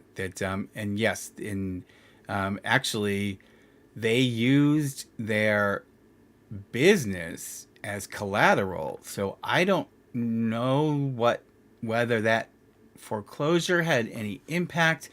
It probably didn't, unless they try to sue for a deficiency in what they got and what the loan balance was. Um, but I know that they had put Ace Hat Collection up, but that's meaningless because, they could always shut Ace Hat Collection down and just call it something else. And in fact, I believe Austin has, I forget what it's called, but there's a T-shirt company.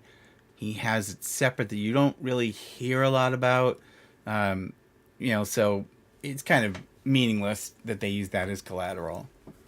Yeah, I worry about their children too, Snazzy. I think that the kids are going to have issues when they get older. Um, do they Leopard Joy? Do I think influencers age out of YouTube? I don't think they so much age out of YouTube as they burn out of YouTube. I think that they come to a point where they're just sick of doing what they're doing and they decide that they don't want to do it anymore. So I don't think it's because of their age so much as it is they just get, they get to a saturation point where it's like, they're successful. They want to do other things. They've made their money. And if they were smart, they've got some of it in the bank. So they can afford to try something else, independent business. It's not tied directly to YouTube.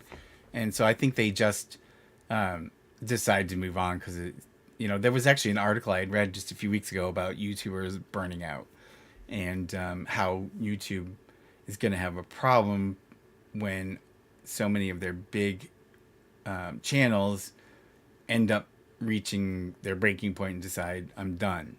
So hopefully we can fill that gap. I'll be happy to take 1 million subscribers. Thank you very much.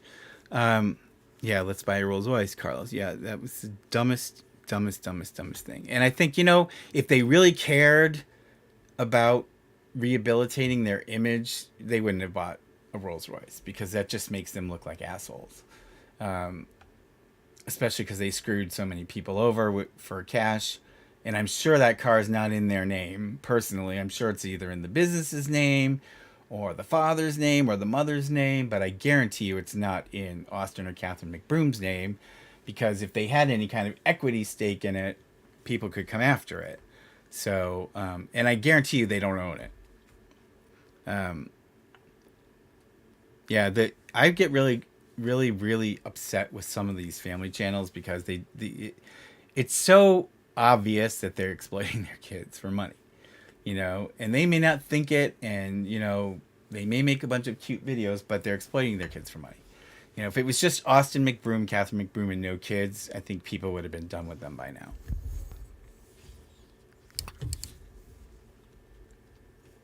Yeah, and they've screwed their fans a bunch of times, and back when the foreclosure was going on, and they were like, "Oh no, people say we're not paying our bills. We pay our bills." Squeaky just moved my mic. Come here.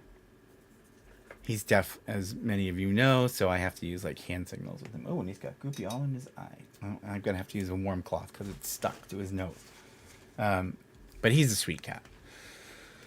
He's like a bull in a china shop. He's very oblivious to what he's doing, and he'll knock crap over all the time. And I've got to watch him because it doesn't startle him. It could smash into 1 million pieces, and he would just sit there because he didn't hear anything. So, license plate on the Rolls Royce truck is Ludi. No, is that a joke? ODG.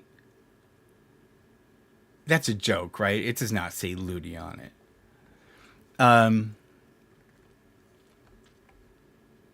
Yeah, like this whole game. Not only is it Ludi gambling, but they're promoting it to their channel people, and it's like all these young people that they're like sending there. And when I signed up, as a lot of you know, it asked me if I was 18, but it didn't ask me for my social security number or my driver's license number.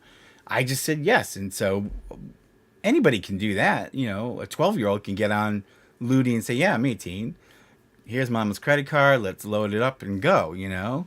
But it's also illegal gambling. And I hope the attorney general reads my letter and takes a look at it and takes it down, because I don't think, not just with the Ace family, but Ludi shouldn't be promoted anywhere in California because it's illegal gambling. In a lot of states, it's illegal gambling. So they shouldn't be able to be promoted by anybody, not just the Ace family. Starlight, nope, they did not. And I talked about this earlier, but they did not try to sue Sloan. They sent him a cease and desist letter. I'm almost certain, have no intention of filing a lawsuit against him. It was more to get him to take those videos down and to intimidate and to harass, because if they were really serious, like I said before, they would have sent letters to everybody, not just Sloan. So it's just ludicrous. The whole thing's ludicrous. Did I know only 20%? Yes, I did know that only 20% of ginger cats are female. And did you know that most calico cats are also female? I have 2 calico cats, and they are both female. And I've had calico cats before, but they are almost always female.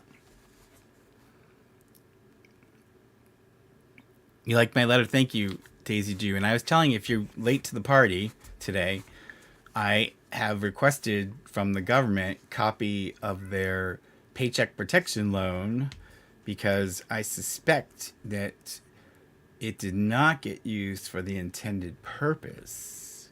So I should get a copy of it, because by law, I believe I am entitled to a copy of it. So as soon as am I a real Nazi? What are you talking about? Snazzy, can you kick that person?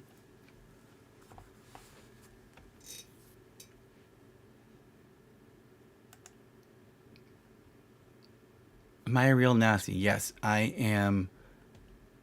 I am the world's first gay Nazi. How stupid. What a stupid question. Yes, I would love it in Hawaii. I'm sure. Oh, they have really? They have feral cats there? You know, Key West has feral cats, and most of them are descended from Ernest Hemingway's cats. And I love going to Key West because I could just spend all day with the cats roaming around. In Greece, in Athens, when I went to Athens, the Royal Gardens by the Royal Palace are full of feral cats. And in fact, when I was in Greece, I was on the main street in front of the palace. I was getting a bus to go to like a restaurant or something. And I sat down on the bench, and a feral cat jumped into my lap and went to sleep. And there was, they have these like standing police boxes, and there was like a cop in there. And I sat on that bench and let the buses go by, and I sat there for, God, over an hour. I let that cat sleep in my lap, and I wouldn't move. And the cop kept looking at me like, you are insane. You know, what are you doing just sitting there letting a cat sleep in your lap? But and in Istanbul too, they have lots of feral cats. And actually they're a big deal there. They're actually like protected, and people put, you know, food bowls out in front of their establishments, and people take care of the cats, and so it's a big deal. And actually in Malta, where someday I would like to retire, they also have some feral cats. So I think that's awesome. Anytime there's feral cats. I know Australia has a problem with feral cats. Any of you from Australia here. But I am not real thrilled with the government's proposed methodology for dealing with the problem. Because I think it's very cruel. But anyways, I don't want to talk about that.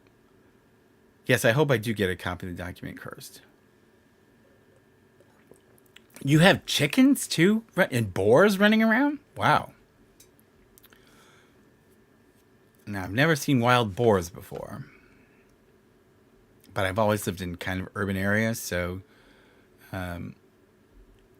Oh, that's great, Debbie. That's awesome that you did that. And I know Montreal has like over 1 million feral cats, and it's really a problem. And it's like, these municipal governments have to start some kind of trap, neuter, spay, release programs, because I do not condone euthanizing them if they're healthy. But I think they really need to control it. They really need to start neutering as many as they can get their hands on. Daisy Do, yes. Are you talking about the Australia's cat problem? Yes. Yes. Yes. Madison, I know that it's a self-made problem, and now I'm angry because the way they should have had these cats all should have been spayed and neutered in the beginning, and we wouldn't have this problem. So I'm just angry about how the fact that their proposed methods of getting rid of them. One of your cats is from Montreal. That's great, Al. And I worry about the cats in Montreal because of how cold. My father's family actually is originally from Montreal, but it gets so freaking cold in Montreal. I really worry about the cats up there in the wintertime because it is so cold. Who's going to look after my cats? My mother is going to look after my cats. Hi, Maribel.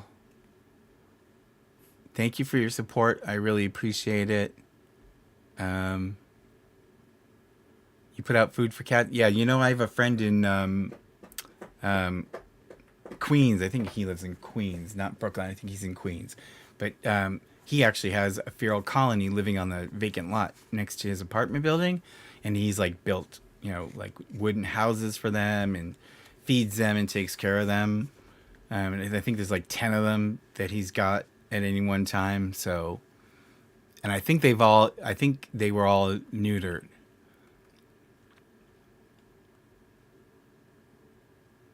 Um,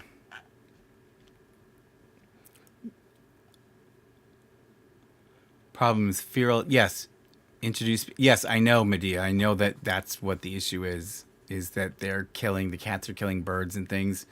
Um, but on the same hand, I think it's the government's own fault that this has gotten to this point, and I do not condone their eradication proposals. I think that they should have dealt with this issue a very long time ago, and they chose to ignore it. And now it's not the cat's fault that we've reached this situation; it's the government's fault. Hi, Painted Ship. Yes, I have actually been to Belgium several times. I love Bruges. I've been there twice. Um, I've been to um, oh, I can't even think where I've been, but I've been to a few places in Belgium. And my family, my French part of my family, originally actually came from French Flanders, which is now part of northern France. And it's called, now I think they just renamed it Haute de France. It used to be Pas de Calais. And they came from Saint Omer, which is a city up near the Belgian border. And the point where my ancestors were living there before they went to Quebec, it was still part of the Spanish Netherlands, and Louis the 14th was busily laying siege to different cities up there, trying to take over the territory, which he eventually did. And my ancestors' city, Saint Omer, was a walled city, and it collapsed. Finally, they were able to take control of it a few years after my ancestor left. So, I actually went over there to do some research and saw documents related to when the French government took it over back in the 1600s. It was pretty interesting. And incidentally, in Saint Omer, there's part of the population that still speaks a Flemish dialect. So unfortunately, the French government has tried to eradicate all non-French languages, even though they're native languages for certain populations in France. French people, and even though I'm French, I loathe the government sometimes. where they won't let them teach Flemish. They won't let them use Flemish in business. They won't let them put it on street signs. And I think it's wrong. And they're killing the language. And I think that kind of homogenization of the population is just wrong because they are not French people. They are Flemish people. And even though they're part of France, their culture should be respected. You got lost driving home from Holland. Yeah, Belgium's a little out of the way, isn't it? It's like on the other side. So, yeah, I hope it's safe for kids too. You know what I'm really worried about is the heat. Like I was saying, it's going to be hot as hell in July there. So, I'm worried that people are going to be getting heat stroke.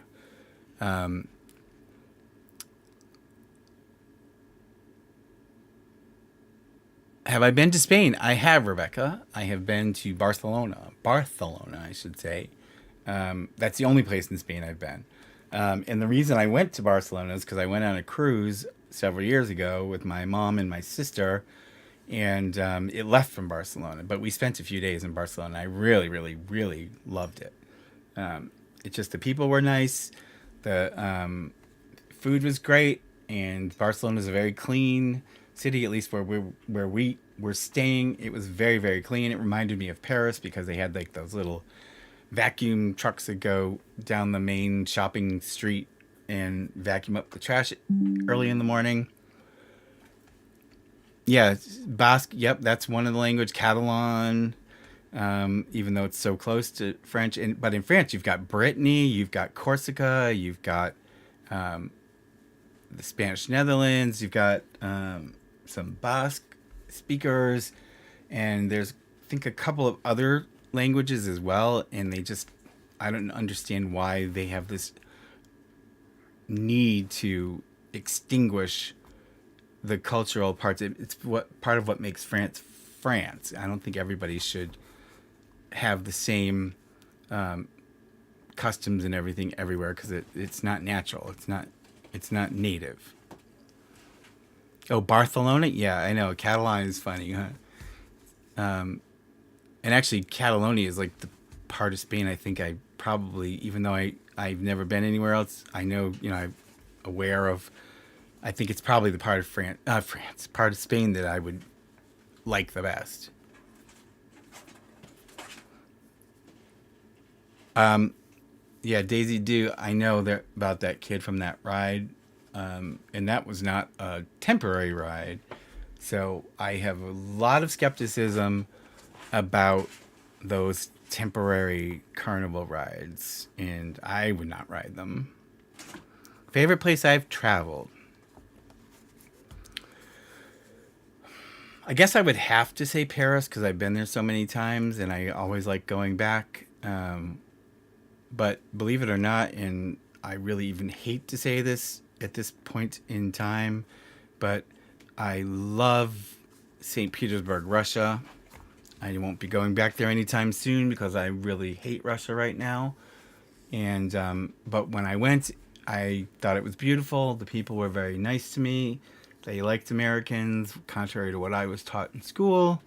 And it's like a time capsule. It looks like it did when the Tsar was still. Edith is stuck. 1 second. Here. It's okay, Edith.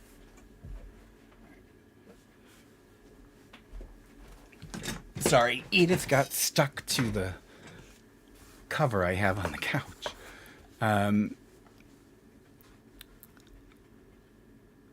You only discovered my Sam Page. Thank you very much. From England. I'm half English as well. I'm half English and half French. And my mother's family comes from Oxford. And my father's mother's family came from Lancashire. But I've been to Oxford. My ancestor actually was mayor of Oxford in the 1200s for a number of years because they only served 1-year terms. And at that time, I think there was a royal palace there. And so, the king used to go there. And my family had a bunch of manors. Of course, money doesn't travel down the generations, people. So it means nothing. But at one point, they were apparently really rich, and they're not anymore. So, yeah, Iceland is really cool. On my way out of Ace Fest, introduce myself. I might do that. I might do one of those reveals like they do on TV and pull my wig off and say, "It's me, Catherine, your nemesis, Mr. Shady." You're 40 miles from Oxford? Oh, yeah, cool. Yep. My ancestors, that was like their seat was Oxford. And actually, the Oxford University store, which is called Tackley's Inn, dates from that period. And my ancestor used to own that very building, believe it or not. But their main manor was like in North Denchworth, which is now part of, oh God, I can't even think of it, Hanny or West Hanny.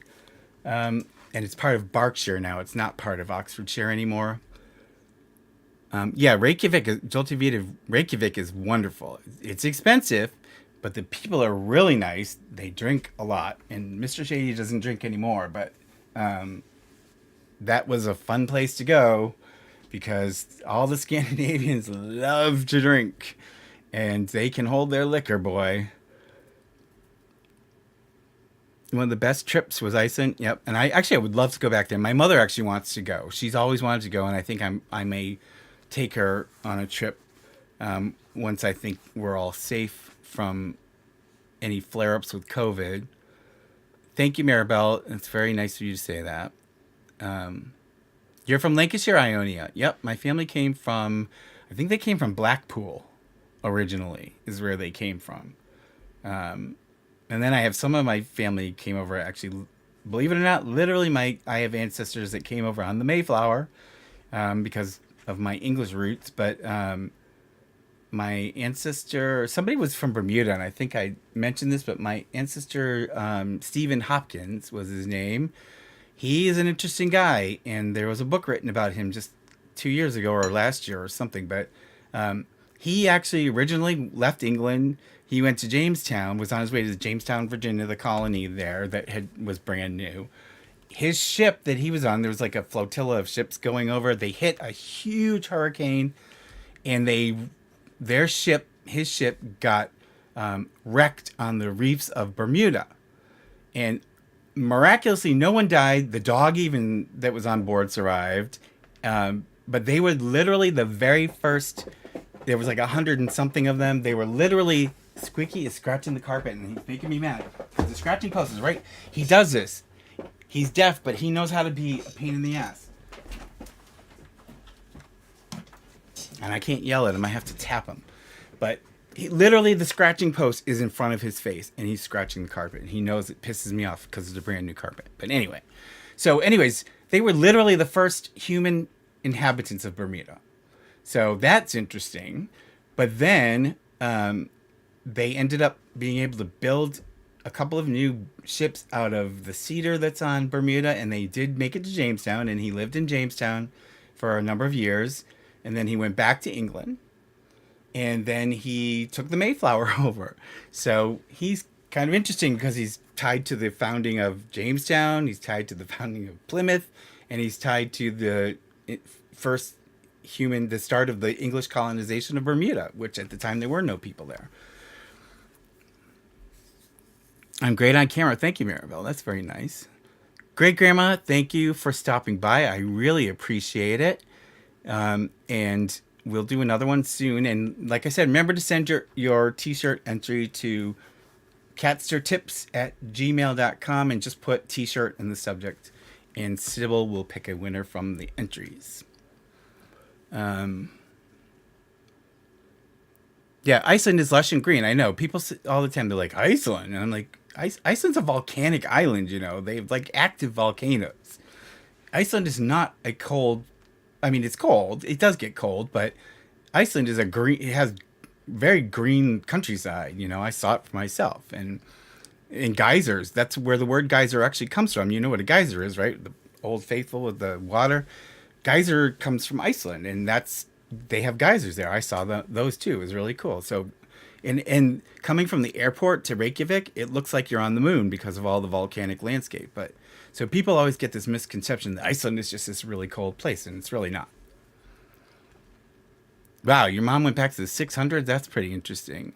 Yeah, I mean, I don't want to like, I hate talking about history like that because it always sounds like I'm bragging. And if you knew me, I'm one of the most humble, self-deprecating people in the world. Like, I never think that anything I do is anything special. And but yeah, my family tree goes back way back as well. You know, to actually to Charlemagne and to King John and Henry the First. My parents are each descended from one's descended from Henry the First or Henry the Second. I can't remember right now, but and his brother Bad King John, you know, like from Robin Hood, I'm descended from him too. So my parents are each descended from one of the brothers.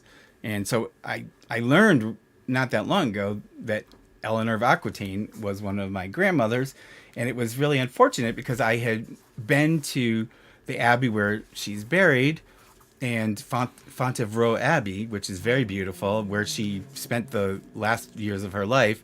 And I visited, you know, they have her. I don't think she's still in it anymore because of the goddamn French Revolution, where they emptied all the graves. But I don't think she's still there anymore. But you know, I visited her grave, and like her effigy is there. And I didn't know at the time I was related to her, so it would have been nice to know that because it would have been more special. But Inspector Gadget. I'm not going to even give you a hint of what my disguise is going to be because I don't want them to have even a whiff of what I might look like. Crafty, that's pretty cool. It's really fun, like when you can actually document stuff, and like when I just joined the not it really, honest to God, doesn't really mean anything to me other than I just wanted to join to say I did it.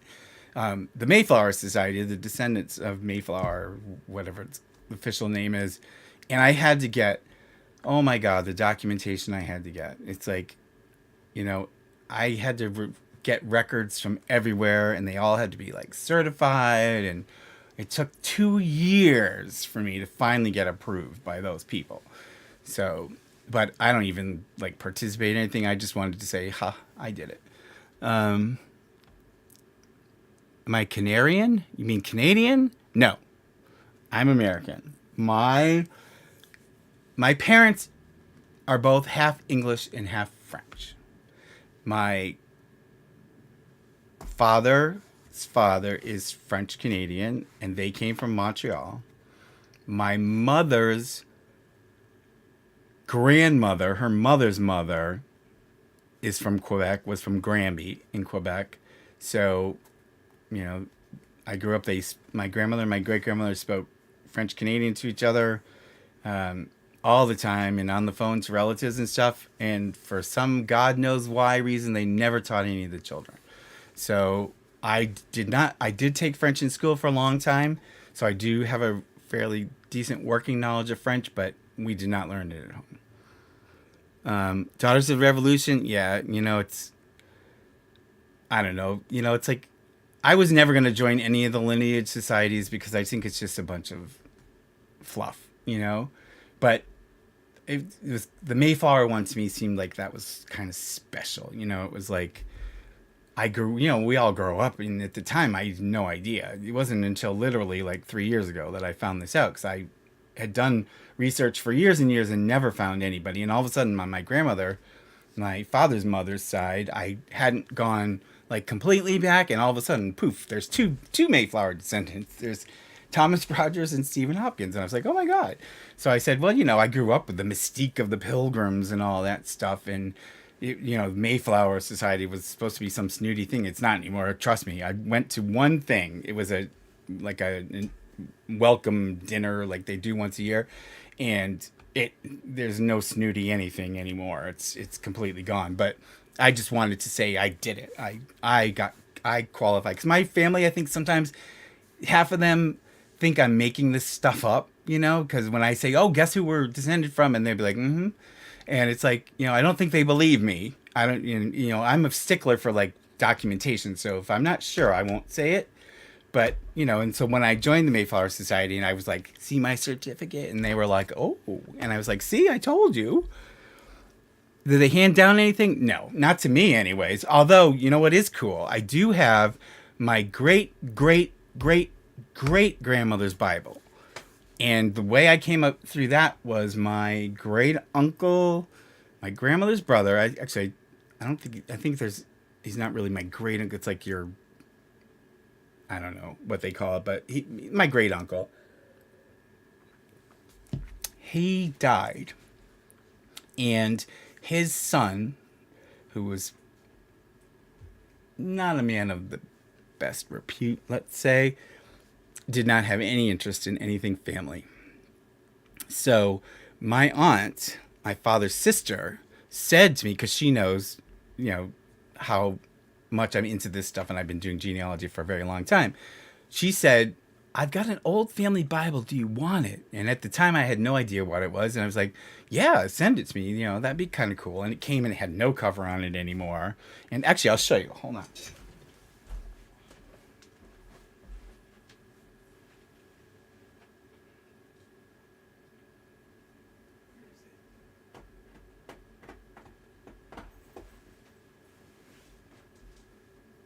Where the hell is it? Oh, here it is.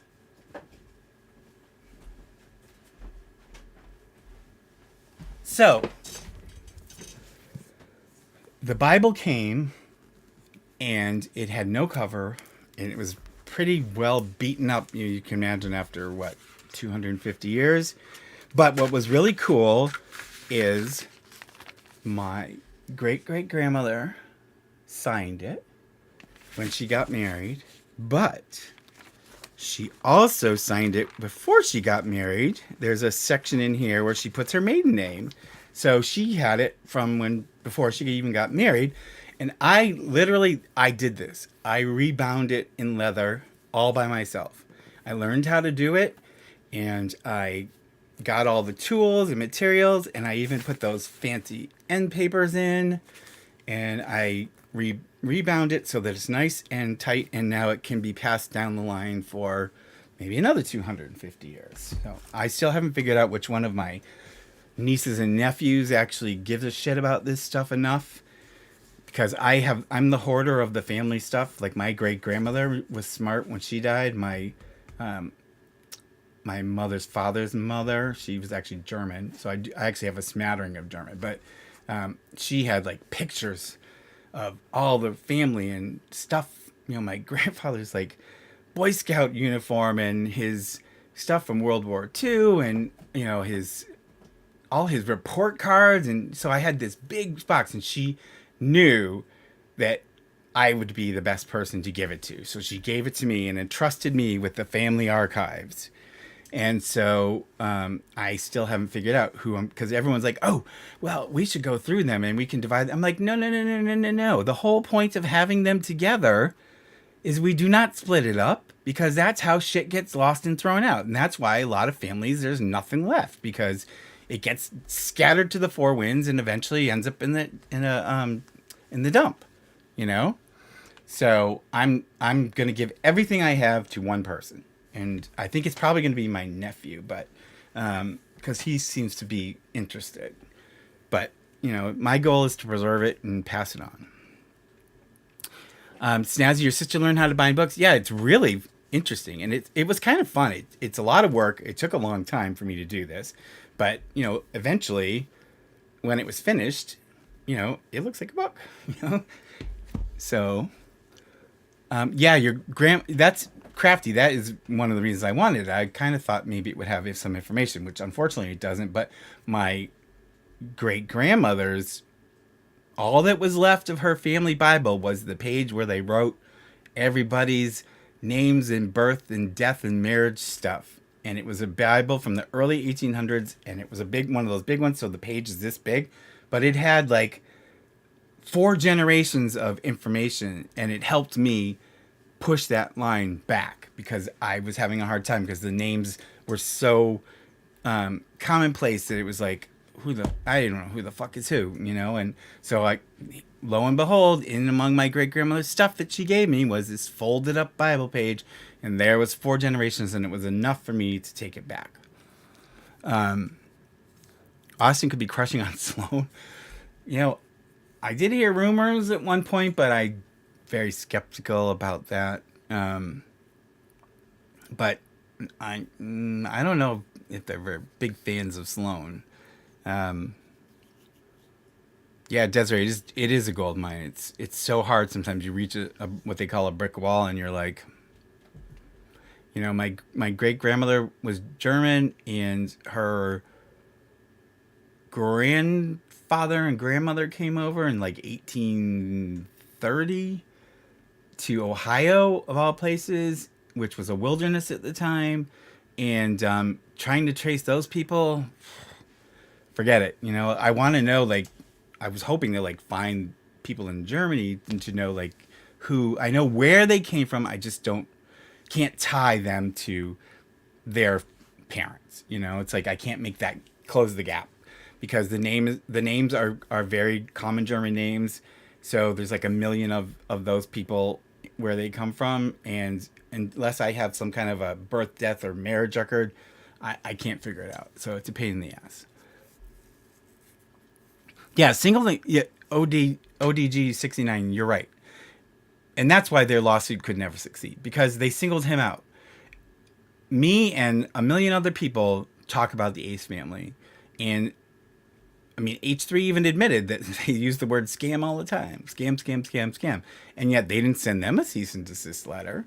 So you can't say, oh, Sloan, you caused us all this problem. We're going to sue you because, well, all these other people who have some of them even bigger followings also did that. And you're not going after them. So, clearly this is just some kind of a focused vendetta. And it's, not grounds to sue because you're not uniformly going after all the people who did what you're accusing him of doing.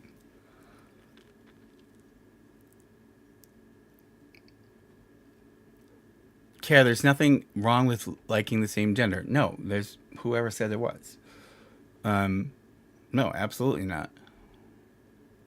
Yeah, it's hard when they come from overseas. So many people have spoken out against them. Yeah, it's like just would like to hear their perception on it. Oh, you mean you would like to hear what the Ace family has to say behind closed doors? Yeah, I would too. I suspect that all is not good in the Ace family kingdom all the time, from what I gather. JK, yeah, that's great. I think those family archives, they have to stay together, or they're just gonna end up lost. Romania and Russia, that's interesting. Were they Jewish or were they just Russian? Because I know there's a lot of, obviously Russia's never been kind to Jewish people, and I know that they've kicked Jewish people out many times, and so there's I know in New York there's a lot of Russian Jews because that very reason. My Heritage also have records for Germany. Yeah, but the problem, MF, is that I don't know who's who. And unfortunately, Ohio, at the time when my family was arriving there, was just not even a state, and their record keeping isn't great until like the 20th century. So, what's the difficulty is I cannot find records that I need that would tell me who these people's parents were. So until I find something, and I may never find it, I have no idea. So, I know there's a lot of German records available online, but it doesn't help me at all until I can figure out who in Germany I'm looking for.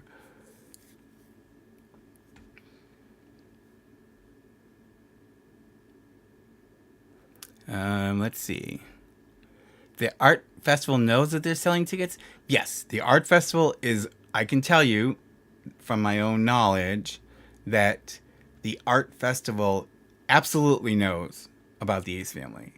And that was one of the reasons why I suspected there were infrastructure sharing going on, because they're completely aware. And I don't think the Ace family picked that date and that place by accident. I don't think they just said, oh, let's go to Lancaster and July 9th and have this thing, because it's just too coincidental, I think. And usually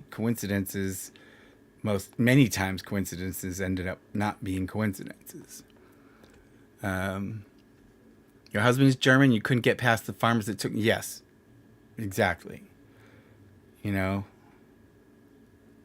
what happened with the fair footage? Well, I have sort of kept contact with those videographers for that footage that Ace family stole, and they got a lawyer, and so I don't know. I'll have to email them because they were good about, you know, answering my questions about what was going on, and I'm interested to know if they've sued them or not. I haven't heard anything, so I'll have to email them and find out what's been going on. I know they tried to get YouTube to take the videos down, and YouTube wouldn't take them down, which I think is shocking because anybody else, they would have gotten a strike and they would have taken them down.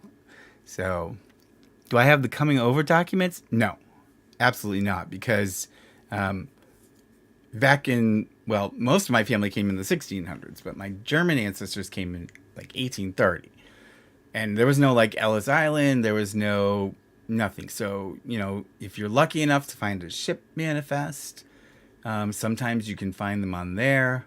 But unfortunately, there's like no repository. Like, you know, Ellis Island, they took everybody's information. Well, when my family came over, there was no such thing, and you know they could go to any port and get off the ship, you know, and so they went there and got here and went to Ohio. I don't even know where they came into. So, yeah, cold bath for her baby, yeah, and then she'll take her for a ride in the Rolls Royce after her cold bath, right?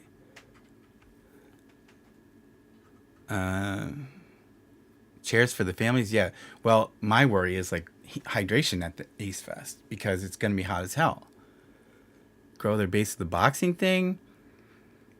Well, the problem with that is Austin's record and reputation with the boxing influencer community is not very good. And we all know why. And so I don't know if he'll ever make anything out of this boxing stuff. And then there was like that charity one that just took place, and they did a great job putting that together. It was for charity though, for real charity. But I think Austin's name in the celebrity or influencer boxing community is really trash right now. So, yeah, Ellis Island Snazzy, you're lucky because Ellis Island, they took very good records a lot of the time. So you know, so it's, you can find out like literally what ship they came, what place they came from, even if they got the name wrong, you can still figure it out. But you know, I can't. I know from the census records back then in like the mid to late 1800s, they started asking people where they were born, what country they were born in. So I do know like where in Germany they came from. And actually, it wasn't even Germany. Back then, there was no such thing as Germany. And my great-grandmother, her mother came from the Kingdom of Saxony, and her father came from the Duchy of Baden. I think was a duchy. And so there was no Germany, which makes it even more difficult because, you know, records were kept in the territories. So with wars and things, you know, they're not kind to that kind of stuff. So, the Ace Fest is full of fans. Yeah, I don't know. I don't know if it's going to be full of fans. I think there are a lot of curious people who aren't fans of the Ace family that want to be there just to see the mess. But yeah, if his ego hadn't gotten in the way, that event could have been very successful. You're right. Because we see that these events can be very successful, but Austin was pigheaded and didn't want to take anybody's advice and didn't want to hand over the management of the event or promotion of the event to anybody. I'm sure it was out of greed, not just control, but I'm sure it was out of greed. He didn't want to pay anybody. He wanted to keep as much of the profit for himself. And unfortunately, as we've seen with so many things that they do, they're not very good at business and made a complete mess of it. And so now other people are doing the same thing much more successfully. And so I think he missed his chance, like a lot of things. 1212 was exactly Dolce Vita. Yes, 1212 was, Catherine had to do nothing for 1212 Gateway except promote the products. And she can't even do that. So it's like you have to bang your head against the wall at some point and say, what is wrong with these people?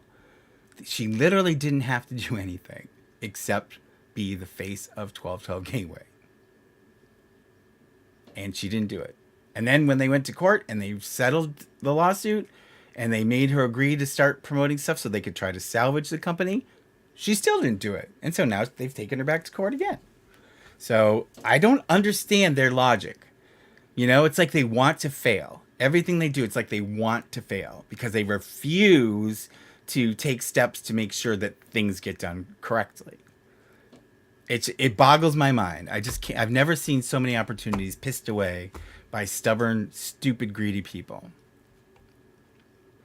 Before I leave the festival, reveal myself, yes, and ask for my Ludi money back. I may do that. I have to see like where they're gonna be when I get there, and if I can even do that.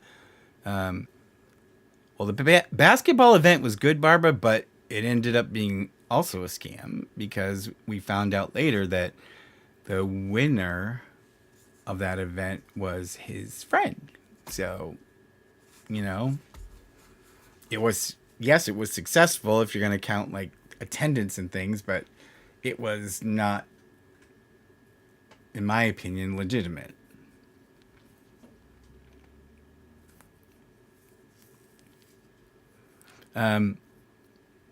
Yes, they want you're right. They want quick money, and I think they're starting to get desperate. And it's like it's kind of sad that they've screwed it up so bad. Yeah, she blames everybody else. They blame everybody else for everything. It's everybody's fault. It's not their fault. They're not incompetent at business. It's everybody else's, and they've just been victimized by the world. You know. Yeah, they said it was for charity. Exactly, Carlos, but. Not much of the money went to charity, unfortunately. She stole her skincare line. Yes, I know that too. That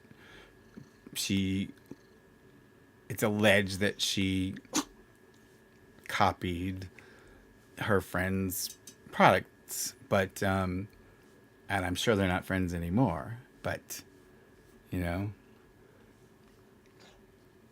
nobody's found out who won. The Teslas. Nobody won the Teslas. We know that. It's like, you know, we don't have it like in black and white, but, you know, it's clear that no one really won the Teslas. There was never Teslas to give away. So it was all a stunt for publicity, you know, and like a lot of the things they do. So that was also a scam. There's millions. Yeah, I do remember that movie. Yeah, Stanley, nothing is ever their fault. Yeah, I know. I mean, I'm sorry. Yes, JK, they refused to take it down. It's clearly their video.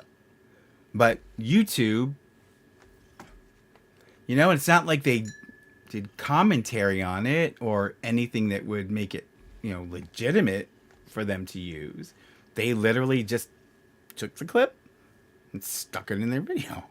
So by YouTube's policies, someone like me, they would have taken down the video and given me a copyright strike because it's clearly not my footage. But the Ace family, for some reason, ka-ching, is immune to that policy.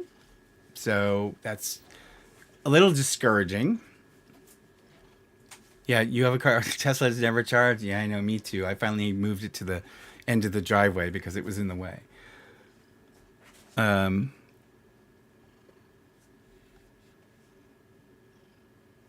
Yeah, the charities didn't get very much money out of that. So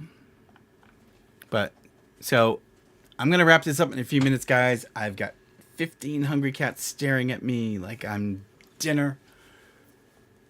Sybil's being an angel and she's purring away like she always does.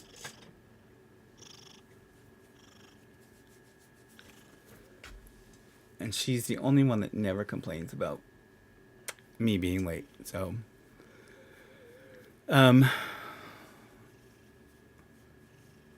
yes, I did hear, is that LJV?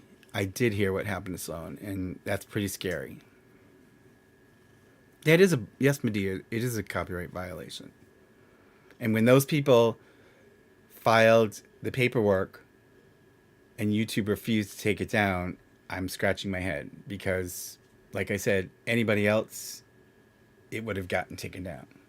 So I'm not quite sure why YouTube is turning a blind eye when they are so overzealous sometimes with other people. Hey, J-Man. Actually, we're just getting ready to wrap up because kitties are hungry. How to become a millionaire? Yep. You know, I've decided I'm going to make a pseudo documentary called The Sins of the Ace Family, and I'm going to trace like the whole mess. And I'll probably do it after Ace Fest so I can get my footage and opinions and impressions of what kind of a fiasco that is. And then I think I'm going to put one together. Snazzy Sloan had some weird guy in black clothing with some kind of a mask over his face standing on like the outside of his house on his property where he's living in California. And the guy, I guess, was like 6'4", and Sloan luckily was with somebody, and they were walking back to Sloan's house, and he called the police, and the police kind of like gave him the brush off. And the guy did eventually leave, but it's pretty scary. And so he was, rightfully wondering, is like somebody after me? I'm inclined to think it's more random. I mean, I know there are haters out there, but to like know exactly where he lives and that kind of thing is kind of suspect. So it could have just been somebody like a burglar. Like they probably saw him move in and they saw all these things getting delivered and, probably thought, oh, this guy's not home. This is a good time to rob his house. And he came home. So he may have just startled the burglar, or not startled. I mean, he didn't seem to be scared, but you know what I mean. Interrupted a burglar before he even got into the house. So I would like to think that was it more than somebody actually. Sorry, Sybil's fur is all over me. I'd like to think it was that rather than somebody was actually targeting Sloan. Hey, Kiki, we are just sort of wrapping up, just to give you a heads up about seeing who move. Oh yeah, right. Because I don't know. I do text with him occasionally, but I don't think he like moved stuff with him, other than like small things. I think he probably bought like all his furniture and stuff when he got there, so they probably saw all this new stuff getting delivered to the house and thought, so yeah, I think Sloan should complain to the police because I think that's pretty. I think it's stunning that you call 911 and they don't want to send an officer to your house. Like, what? I've had called 911 for less than that and had them send cops like right away. So I'm just very shocked. It was Drake Bell. Yeah, I don't think Drake Bell is 6'2" or 6'4" though. I think he's kind of short. Thank you, Michelle and Henry Cassavant, for for joining as members of the channel. I really appreciate it. Watch them with my hater shades, yes. And I can't wear Mr. Shady's shades because they're gonna know that, and I can't wear one of my hats. So, but I've got it covered. They're not gonna be able to tell who I am.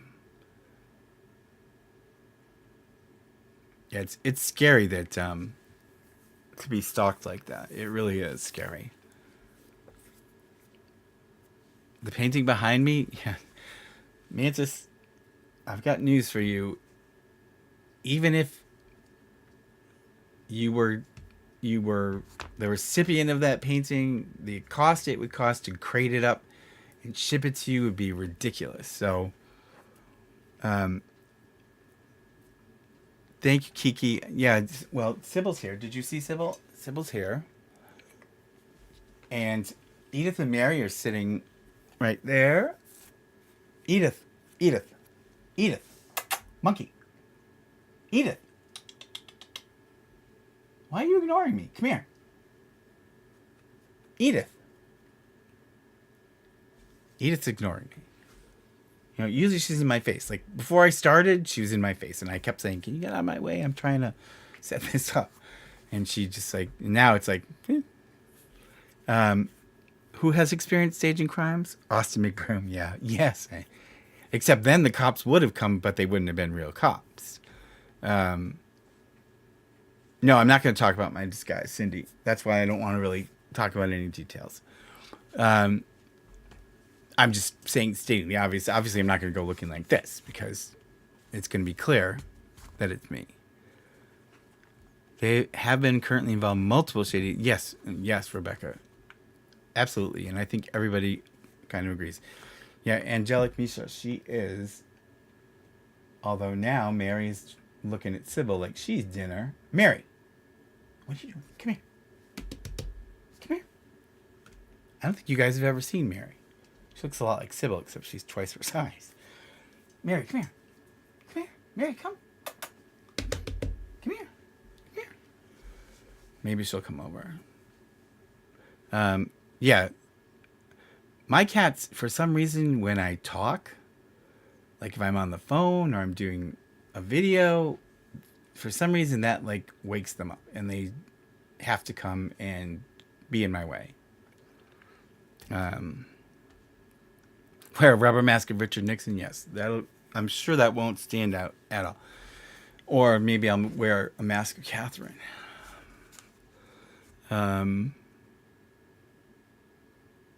Why the law hasn't stepped up. Rebecca, do you mean on the Ace family? I don't know whether they're just not aware or they just don't care. Oh my God. I'm sorry, guys. I think it's probably a combination of things. I think they're just not fully aware. It may not be big enough for them to give a shit about. But I did send those letters, and I am looking into their paycheck protection loan. So when I get that information, I will tell you.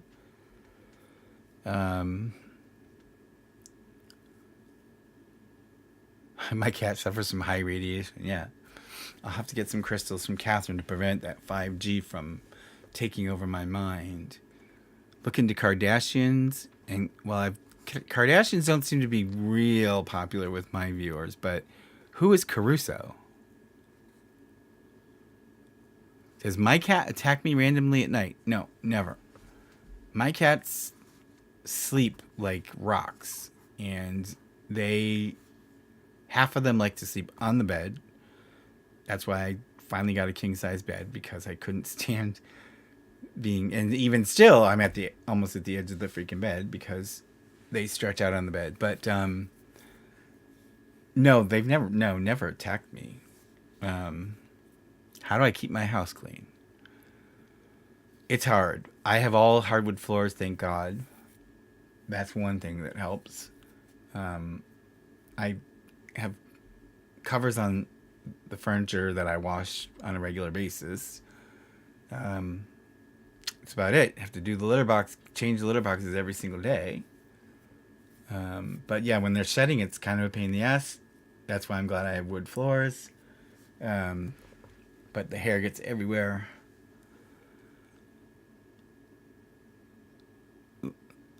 Yeah, Dolores and her crystals. Yeah, I don't know why.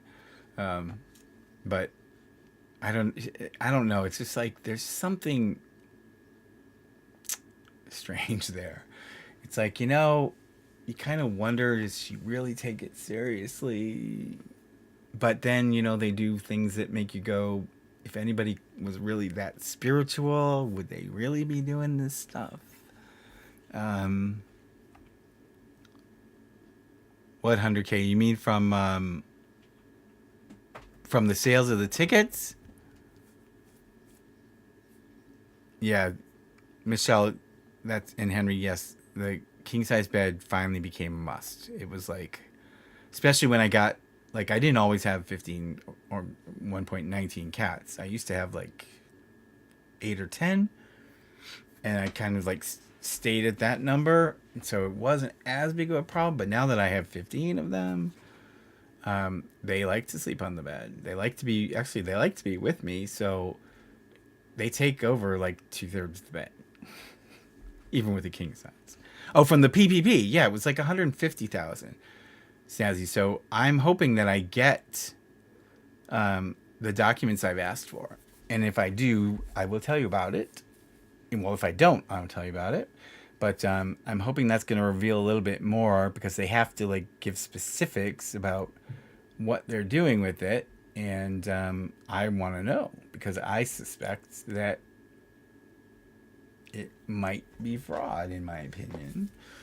You have 10? Oh, good for you. So you know what it's like. She practices witchcraft. I wouldn't be surprised. A Roomba? No. There's a couple of reasons a Roomba wouldn't work in this house. The first is that I don't know if a Roomba could keep up with the hair and everything. But the other is, I think the cats would probably destroy the Roomba, because it moves. So that's why I would not have a Roomba. It's easier for me to have a Dyson pet thingy, and like my stairs, I have to do my stairs like twice a week, because there's like hair like accumulates in the corner like a dust bunny. Yeah, if I find out what I'm hoping to find out, Snazzy, I am definitely, there is actually a fraud department to deal with PPP fraud. And I most certainly will be sending a letter and documentation to them if I figure out what I think I'm going to find, because they did not really suffer financially during the pandemic, because their income stream from YouTube didn't really change a whole lot. So why they needed $150,000, I don't see a good reason for it. So yes, please subscribe, guys. If you're not subscribed and you're here, god damn it, subscribe. You know, we're almost at 11,000. I like to keep growing. You know, people laugh at me when I say, you know, I've got 10,000, because, you know, they've got, you know, 500,000 subscribers. But they were here too once. So, you know, 11,000 to me that's great. And I want to keep it going up every day like it does. And don't forget, guys, the Sybil merch, the link is on my homepage, my channel page, and I posted a post in the community section with the link to the new store, because YouTube finally, when we went over 10,000, is allowing me to sell merchandise. So I created a store, and I have 2 designs on there. I've got Sybil the Enforcer, and I've got the Mad Cat Spy design. Now, and when I told, if you weren't here earlier, I am having designs created similar to the Sybil design of all the cats. So I will have each of the cats on a t-shirt. So if you're interested, check it out. Do I practice law? Yes, I absolutely practice law.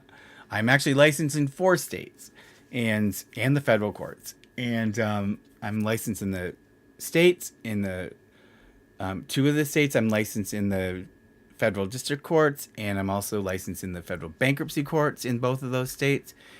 And I'm licensed in New York for the Court of Appeals for the Federal Circuit. So it's like the federal court of appeals. So I'm licensed for that too. I've never ever done anything with that, and it's far away. So the Dad Challenge podcast. JK, can you send me, you guys, just as a reminder, the the email address, if you want to send me a tip, or it's easier for me if you email me about something you want me to look into, because I'm never going to remember. And I get, there's so many things circling around my head that I'll forget. But send an email to catstertips@gmail.com. It's catstertips@gmail.com. You finished law school? Congratulations, Shelby. Yeah, the bar exam is a pain in the fucking ass. I actually had to take 3 bar exams. 3 of the 4 states I had to take the bar exam for. So one of the states I was able to, because after I practiced for 5 years, I was able to do what they call waive-in. You still go through a rigorous process, but you don't have to take an exam. But I took 3 bar exams and passed all 3 of them on the first try. So, and I went to, if any of you are here from the United Kingdom or Ireland, I actually sat for the 3 exams for what they call the solicitors, the transfer exam scheme, and I passed all 3 heads of that exam on my first try. And there were people there. There was some guys from India who it was like their 3rd or 4th time trying. And so, not to brag, I mean, it's like I'm not like brilliant or anything, but I know how to study, and so yeah. So, yes, I do practice law. I have to work full time. This is not a job for me. No way in hell, you know. So yes, I work full time all week long, and I'm in court almost every single day. So I'm not anticipating stopping practicing law for some time. You're from Ireland. Hi, Kiki. You know, I think in the United Kingdom, that's the only place oh God, I'm sorry. I didn't mean to offend you, but I think over in the British Isles in Ireland, that only place I haven't been is Ireland. And I really would like to go. So, and hopefully someday soon we'll see a united Ireland, because I'm all for that. Yes, Sam Page. They are a bitch. And what was more of a bitch is, even though we are common law like the UK, so there are a lot of the evolution of like the law and precedents and things, even though obviously we're not the same exact system, there have been similar trends. So some of it I can kind of get from just my experience here, but I had a stack of books this high that on every subject you have to read everything. They won't even tell you like what areas they're going to test you on, so you have to fucking read every single book. And it took me months of study every single night that I was reading those damn books. What prompts me to be registered? Because I actually practice in all of those states. One of them I don't practice in frequently. 3 of them I practice in literally every day, because my law firm, we have clients in all 3 of the states, and they're active. So I'm in court in all 3 states every week, all the time. So yes, that's why I'm licensed in 3 states, because it's for my job, number one. That's why I got the job that I have, because I was licensed in those 3 states. But yes, that's why, because I actually do. Do you work in a new state over time, or opt to qualify in several states at the same time? What I was just saying was, I took 3 bar exams. 3 of the 4 states that I'm licensed in, I actually took the bar exam for. I did not get waived in. The 4th state, I did get waived in, because I did not apply until after I practiced for 5 years. In a lot of states, that's like the threshold for when you can ask to be admitted without taking the exam. But I took 3 bar exams. Chronic illness. Yeah, I'm sorry about that. I know a couple of people actually that are still suffering effects from COVID, even though they got over it a long time ago. And Amelie is here, my oldest cat. She's a little angel. She is very, very low key, and she sleeps 90% of the time, and she sleeps with me every single night. She has to curl up next to me. And she's very glad when I go to bed, because she loves to sleep. Did I like London? Oh yeah, I love London. I've been to London many times. I love London. I could live there easily. I've been to London maybe 10 times. And I've been to Paris even more times than that.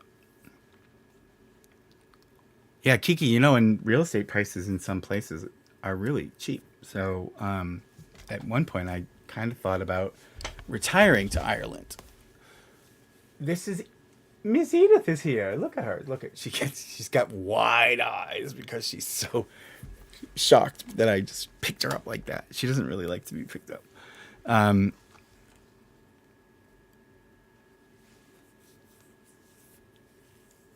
no Roomba. Yes, JK. Absolutely not. Literally, my cats would destroy it. They would think it is a toy and they would destroy it. Which one's a beautiful name? Amelie. Amelie and her sister was Melanie, spelled the French way, both of them. Um, and they looked very much alike, except Amelie has coloring on her face, and um, Melanie had a white face here. So she had all the other markings were virtually identical. And I do have a picture. I think I posted it um, on my channel page recently. I have a picture of them standing next to each other. But Melanie died 2 years ago, unfortunately, and Amelie is very old but in good health because I just had her go through a whole battery of blood work and everything because of her age. I always get them blood work done once a year for the older cats, and she is perfectly healthy. So I think she'll be, if she's lucky and I'm lucky, she'll be one that goes quietly in her sleep. Um, Thank you, Ro. Yeah, I give my cats people names. You know, people are always like, oh, Mittens or, you know, Muffin or Buffy. And it's like, you know, why? They're, to me, they're like people. You know, so all of my cats have people names because, you know, they're like people to me. They're like kids to me. So, how old is Amelie? I think well, I mean, relatively, I think she's 15. That's not like ancient, but in average cat lifespan, that's old. So, you know, even though I've had some, you know, I had a bunch live to 17. My orange tabby was 20. My cat when I was growing up was 24, and she passed away sleeping in a laundry basket. So she went very peacefully. Um, Hired fake contest winners. Yes, Maribel, I'm pretty sure that the alleged winners of the Teslas were not real, is what my understanding is from things that I read. How long have I had cats? My entire life, Miku. When I learned to read very young, so the story is, for some reason, my dad was a dog lover, is a dog lover. He's not dead, he's alive. But we had Great Danes when I was growing up, and I like dogs, they're fine, but for some reason, I just love cats. And so when I was very, very young, I think I was 4, I really wanted a cat in the worst way. I would stop if we saw a cat outside. I would have to stop and sit down and pet it. And cats have always, for some reason, gravitated to me. Cats like me. I don't know why, but so when I was 4, I could read, and we were driving home from. We had gone to like this place. It's like a farm, rural. It's like they sell like vegetables and all kinds of stuff, and it's like a big. It was like a big market. And on the way home, there was a sign, "Free kittens," and I could read the sign, and I said to my mother, "Free kittens." And so they stopped, and I got my first cat. So I've had cats my entire life ever since I was 4 years old. Yes, I am, Kiki. I am going to Ace Fest for sure. I have my plane ticket. I prepaid my hotel. Um, Everything's very expensive for some reason in July this year. I don't know why. Um, yes, Ace Hat Collection is where they stick everything. And I think that they do that for obvious reasons, is that way when they don't make good on something, it doesn't hurt their personal credit. It goes on the company. So I think that's probably why. Can I acknowledge the super chat? Oh yeah, Adrian, I'm sorry. Oh, Adrian, thank you very much. I'm so sorry. I'm like so busy with the cats are like all hovering around now. You're coming late in the stream. What's my opinion on everything happening to Sloan? I think it's terrible. I think it's very scary. No, I don't. Honestly, I don't think it's like somebody targeting him. I have a feeling it was something kind of random because he just moved there, and I suspect they saw things being delivered to the house and moved into the house, and so somebody probably had scoped it out, and they may just have thought he was away or something that night and decided they would try breaking in because it looked like somebody wasn't around. And I don't think he has a car out there, so they may just have erroneously assumed he was away and may have targeted. I don't think it's a stalker. And the fact that he had somebody waiting for him in another car makes me think, it sounds more like robbery to me because there's a getaway car waiting. Usually a stalker doesn't work in pairs. So that's my opinion, Adrian. I'm sorry I missed that. I just, honest to God, was not looking. Do the cats fight to ride the Roomba? Yeah. I don't think they'd riot because my cats seem to be shy of that. Yes, Snazzy, I know. Yeah. Yes, he is just telling the truth. And so targeting him is clearly harassment is what it is because they didn't target anybody else with those letters. They just sent it to Sloan. So that's harassment because if they were serious, they would have sent letters to everybody that talked about it, about Ace Fest. And they didn't. So it's harassment. It's not, and I don't believe that they are really going to sue him at all. I don't think they have any intention of doing that.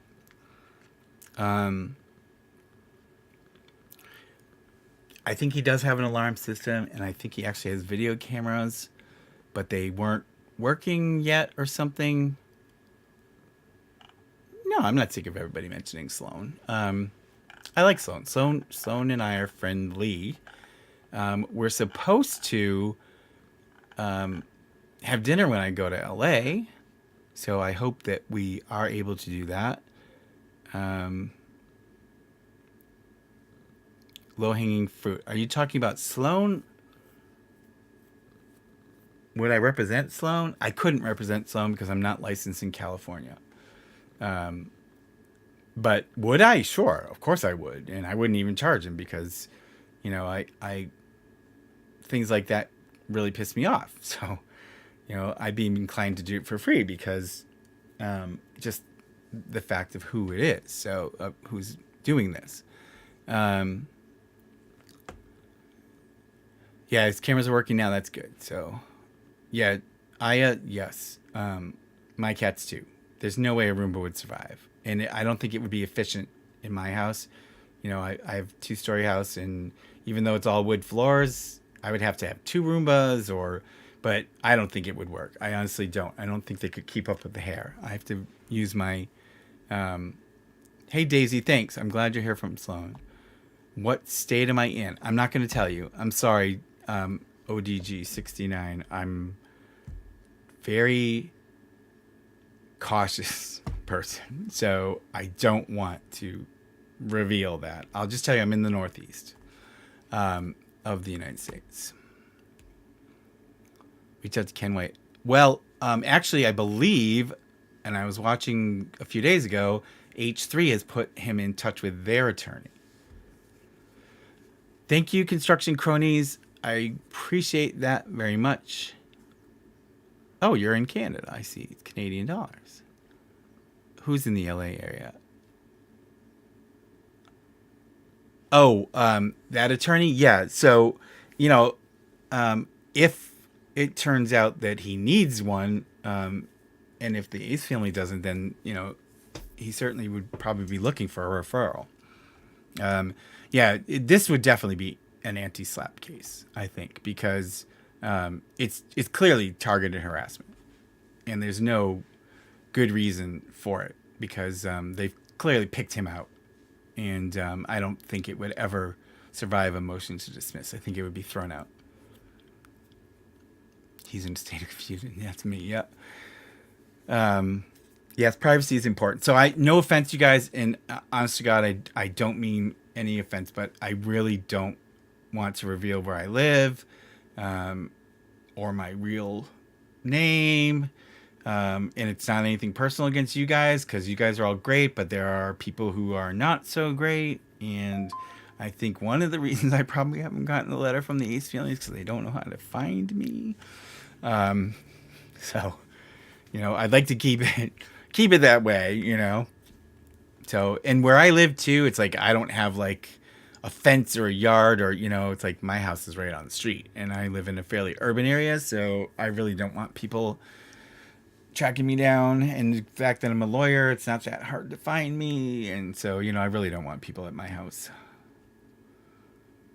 Yeah,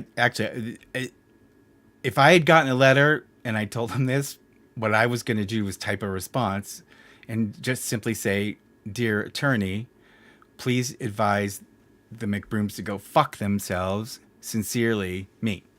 And that would have been my total response to it. And I literally would have said that. And I would have made a video about it, of course.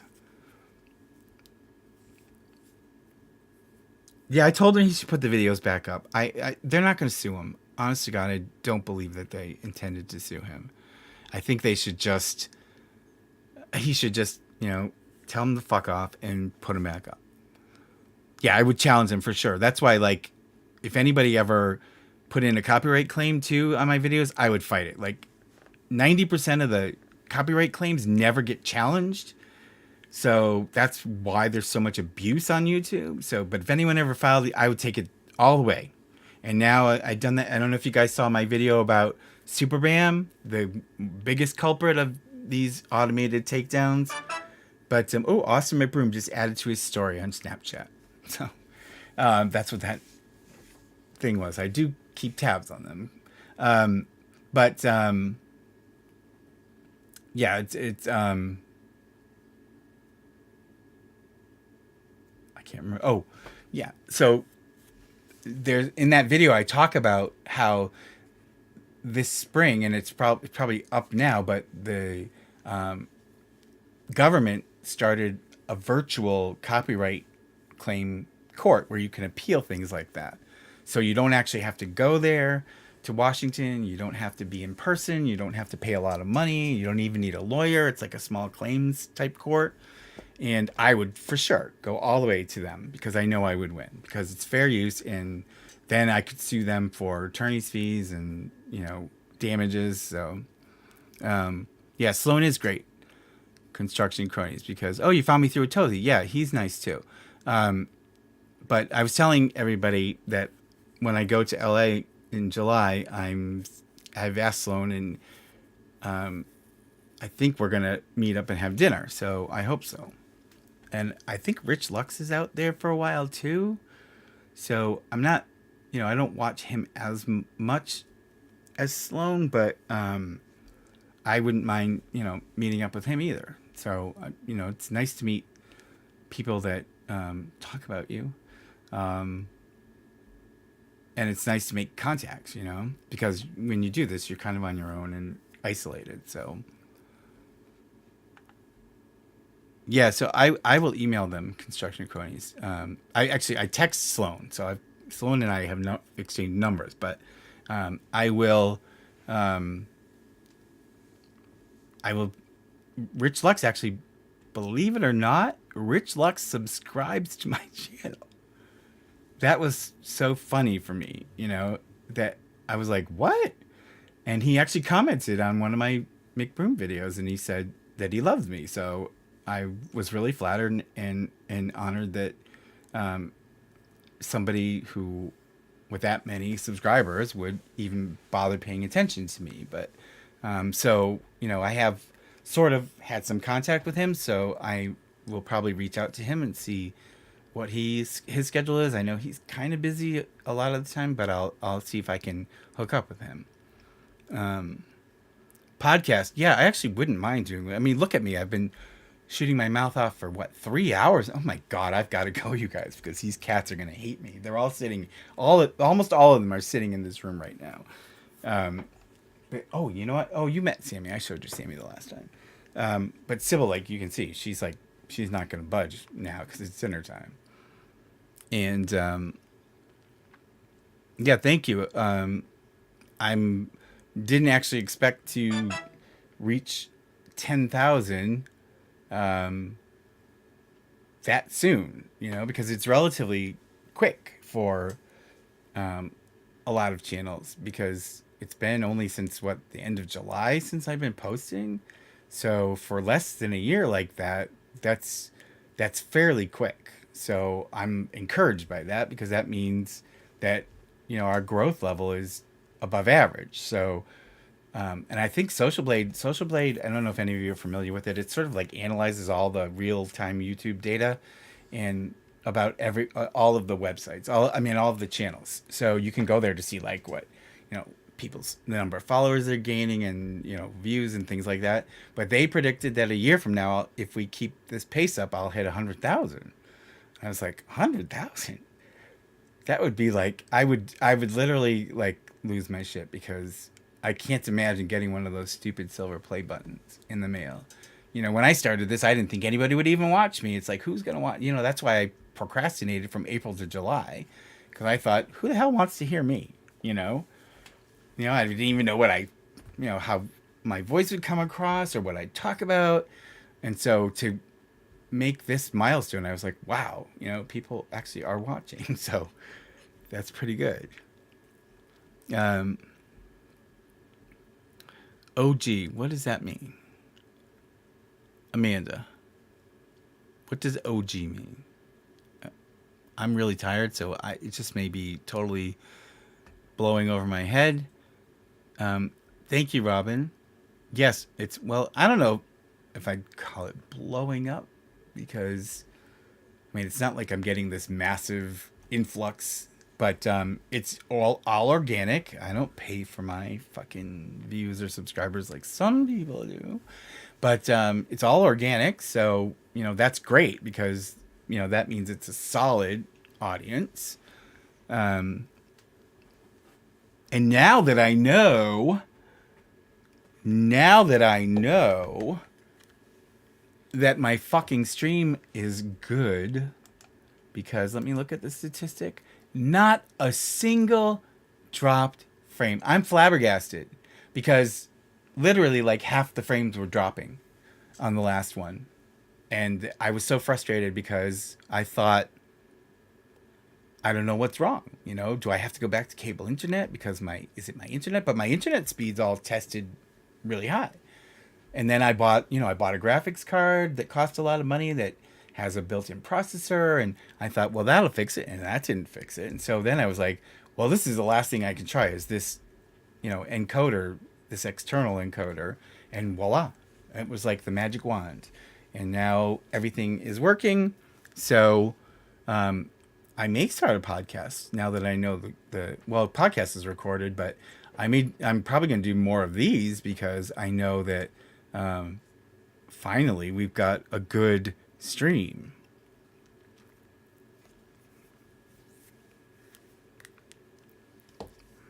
Getting tired of losing ad revenue? Yes. That's, and you can get in big trouble with YouTube if you buy subscribers or views, and they find out. You can get banned. Your channel can get shut down. And but it's all fake. It's like, it's like a bunch of people from India who leave, and that's an alarm bell too. When you've all of a sudden got all these new subscribers from one region, it's like, that's a little strange. So, hey, Diamond Boy. Yeah, Medea, that's what I'm hoping is happening slowly, is that the algorithm is going to, like, usually when I make a video that's not about the Ace family, it really does terrible. And I'm encouraged that the one I did yesterday about the Chrisleys seems to be on pace with, it's not blowing up, but it's doing better than a video like that would have done a couple of months ago. So I'm encouraged that finally, between the growth and the audience and the algorithm, that finally, my stuff is starting to percolate. And I know when I do the McBrooms, it's like poof, it's like, I mean, it's not like massive numbers, but for me it is. They're big numbers. And so I know that if I do something on them, and it was weird because the very first thing I did about Johnny Depp, I released it like in the evening, and for some reason the algorithm just snapped it up, and I got like 13,000 views in like 2 hours. So I was like, God, why can't this happen all the time? You know? Thank you, Tanya, for watching all my videos. How come who's still on? The Ace family? That's why they're still on. So, yeah, Amanda, I've got to shut down. Yes, I am going to Ace Fest, Amanda. I have my plane ticket, and I am absolutely going 100%.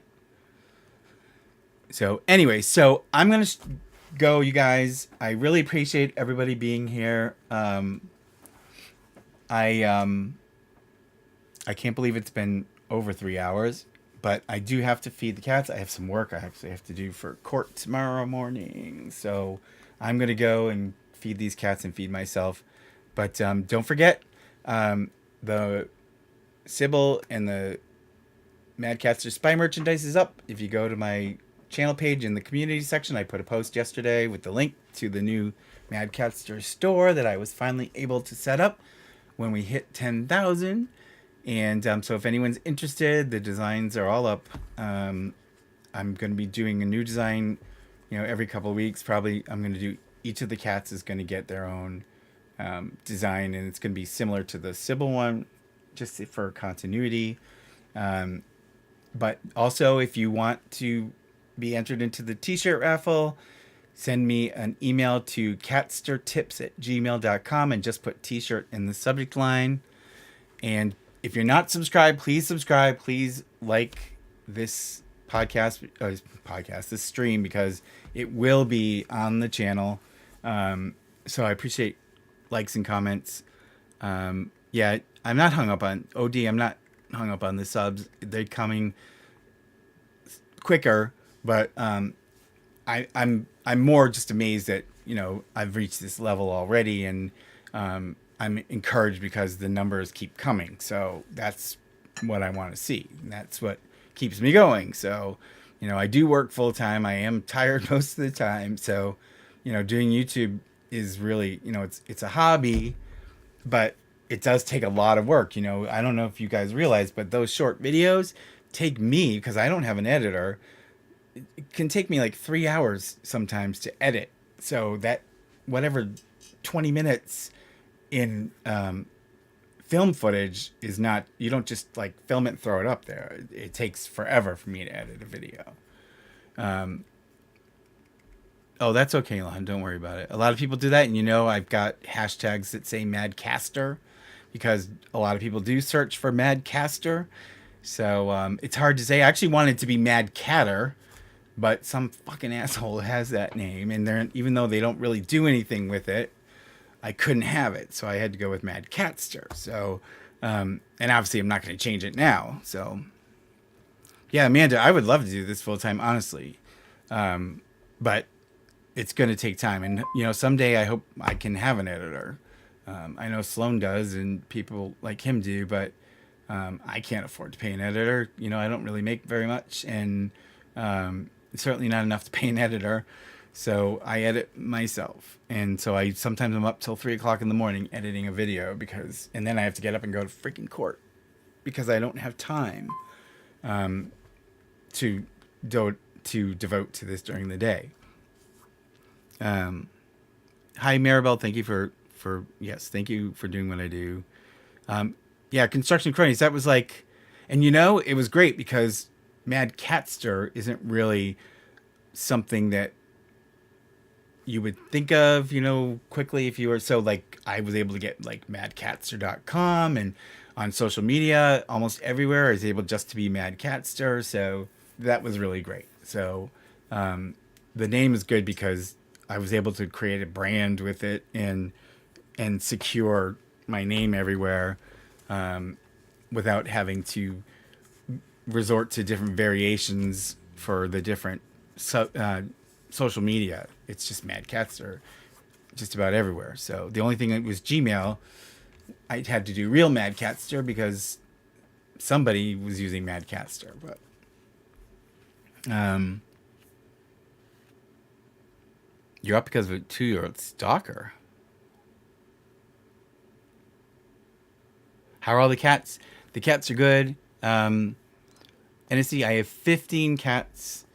You guys have seen a bunch of them in the videos. There are still a few elusive ones, like Nero, who is he's a black cat, and I think is part Bengal, because he's got these like eyes that change colors. Sometimes they're green, sometimes they're copper, and he talks incessantly when I'm around him.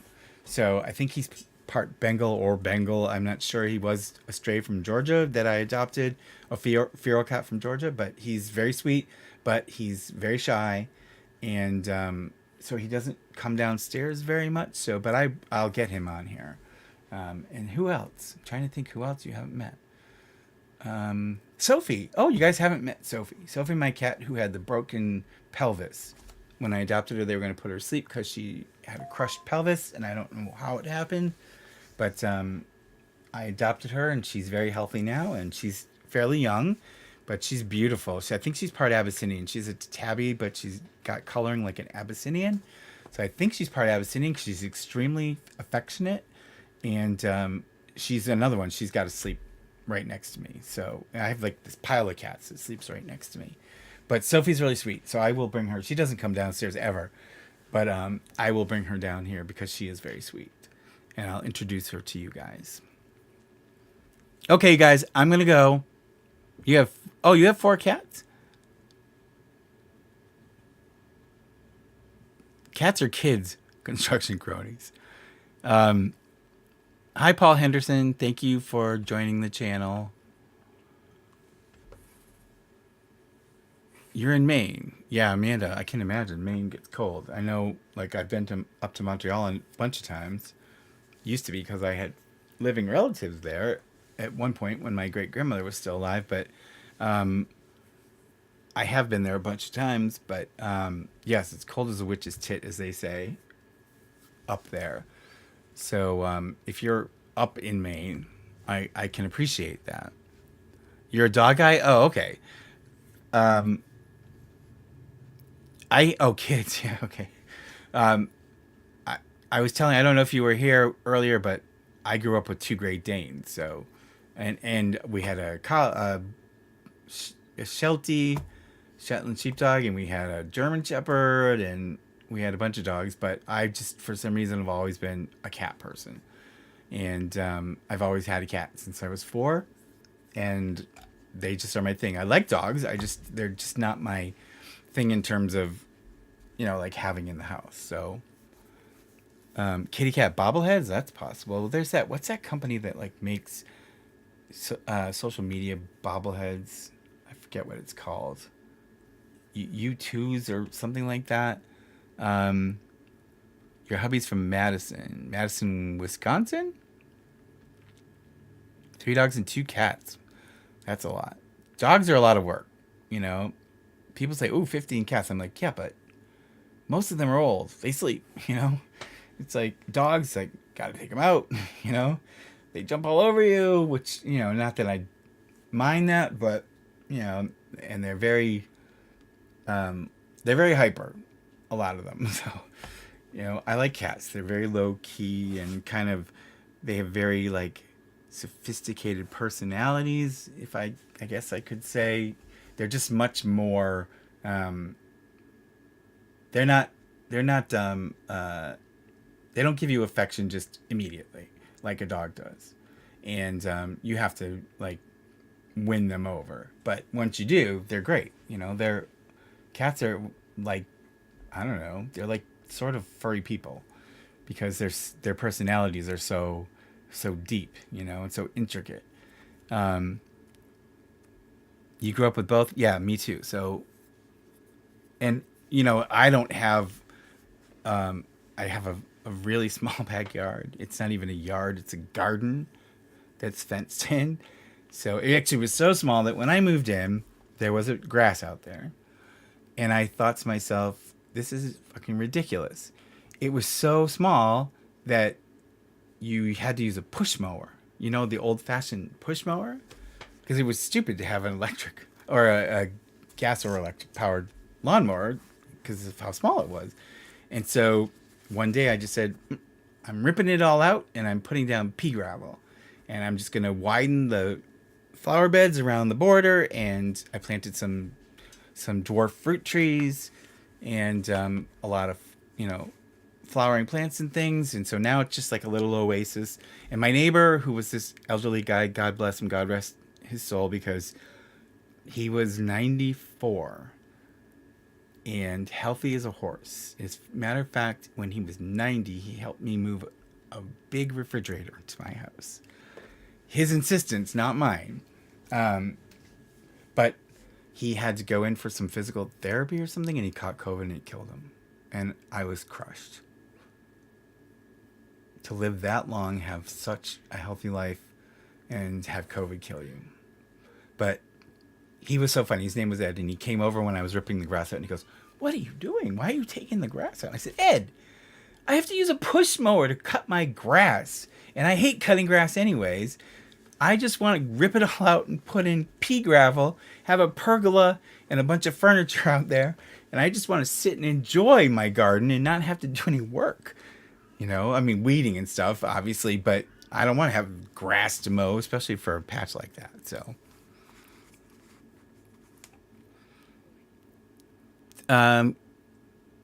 ODG, thank you. Yes, thank you. I've got it. Oh, there's. You can probably hear Amelie. She's the only time she makes noise is she wants food, and I know she wants food. Yeah, R.I.P. Ed. Thank you. He was a very nice, very, very, very nice guy, and I really miss having him next door. But anyways, so I'm gonna go, guys. I gotta cut this off at 7:30. So you guys, please subscribe if you're not subscribed. Email me at catstertips.com. Oh, here's Edith is back. And put t-shirt in the subject if you want to be entered for the Sybil the Enforcer t-shirt. Check out the store. The link is on the community section of the channel page. I put up a whole bunch of new merchandise yesterday and launched my store that YouTube finally let me do. And I will see you guys soon. I plan to do a video tomorrow, and I'm going to try to do live streams. Maybe I'll try to do them once a week. Not this long, though, because this will wipe me out. My voice is already getting hoarse. But thank you so much. Thank you, Paul. I mean, it wasn't really a loss because, I mean, he wasn't family, but it was a loss because, you know, he was somebody I talked to like almost on a daily basis. So, but I mean, it's thank God none of my family succumbed to it, even though some of them did get it. They all survived. So thank you very much, Paul. Thank you, everybody. Please have a good night and be safe. And I will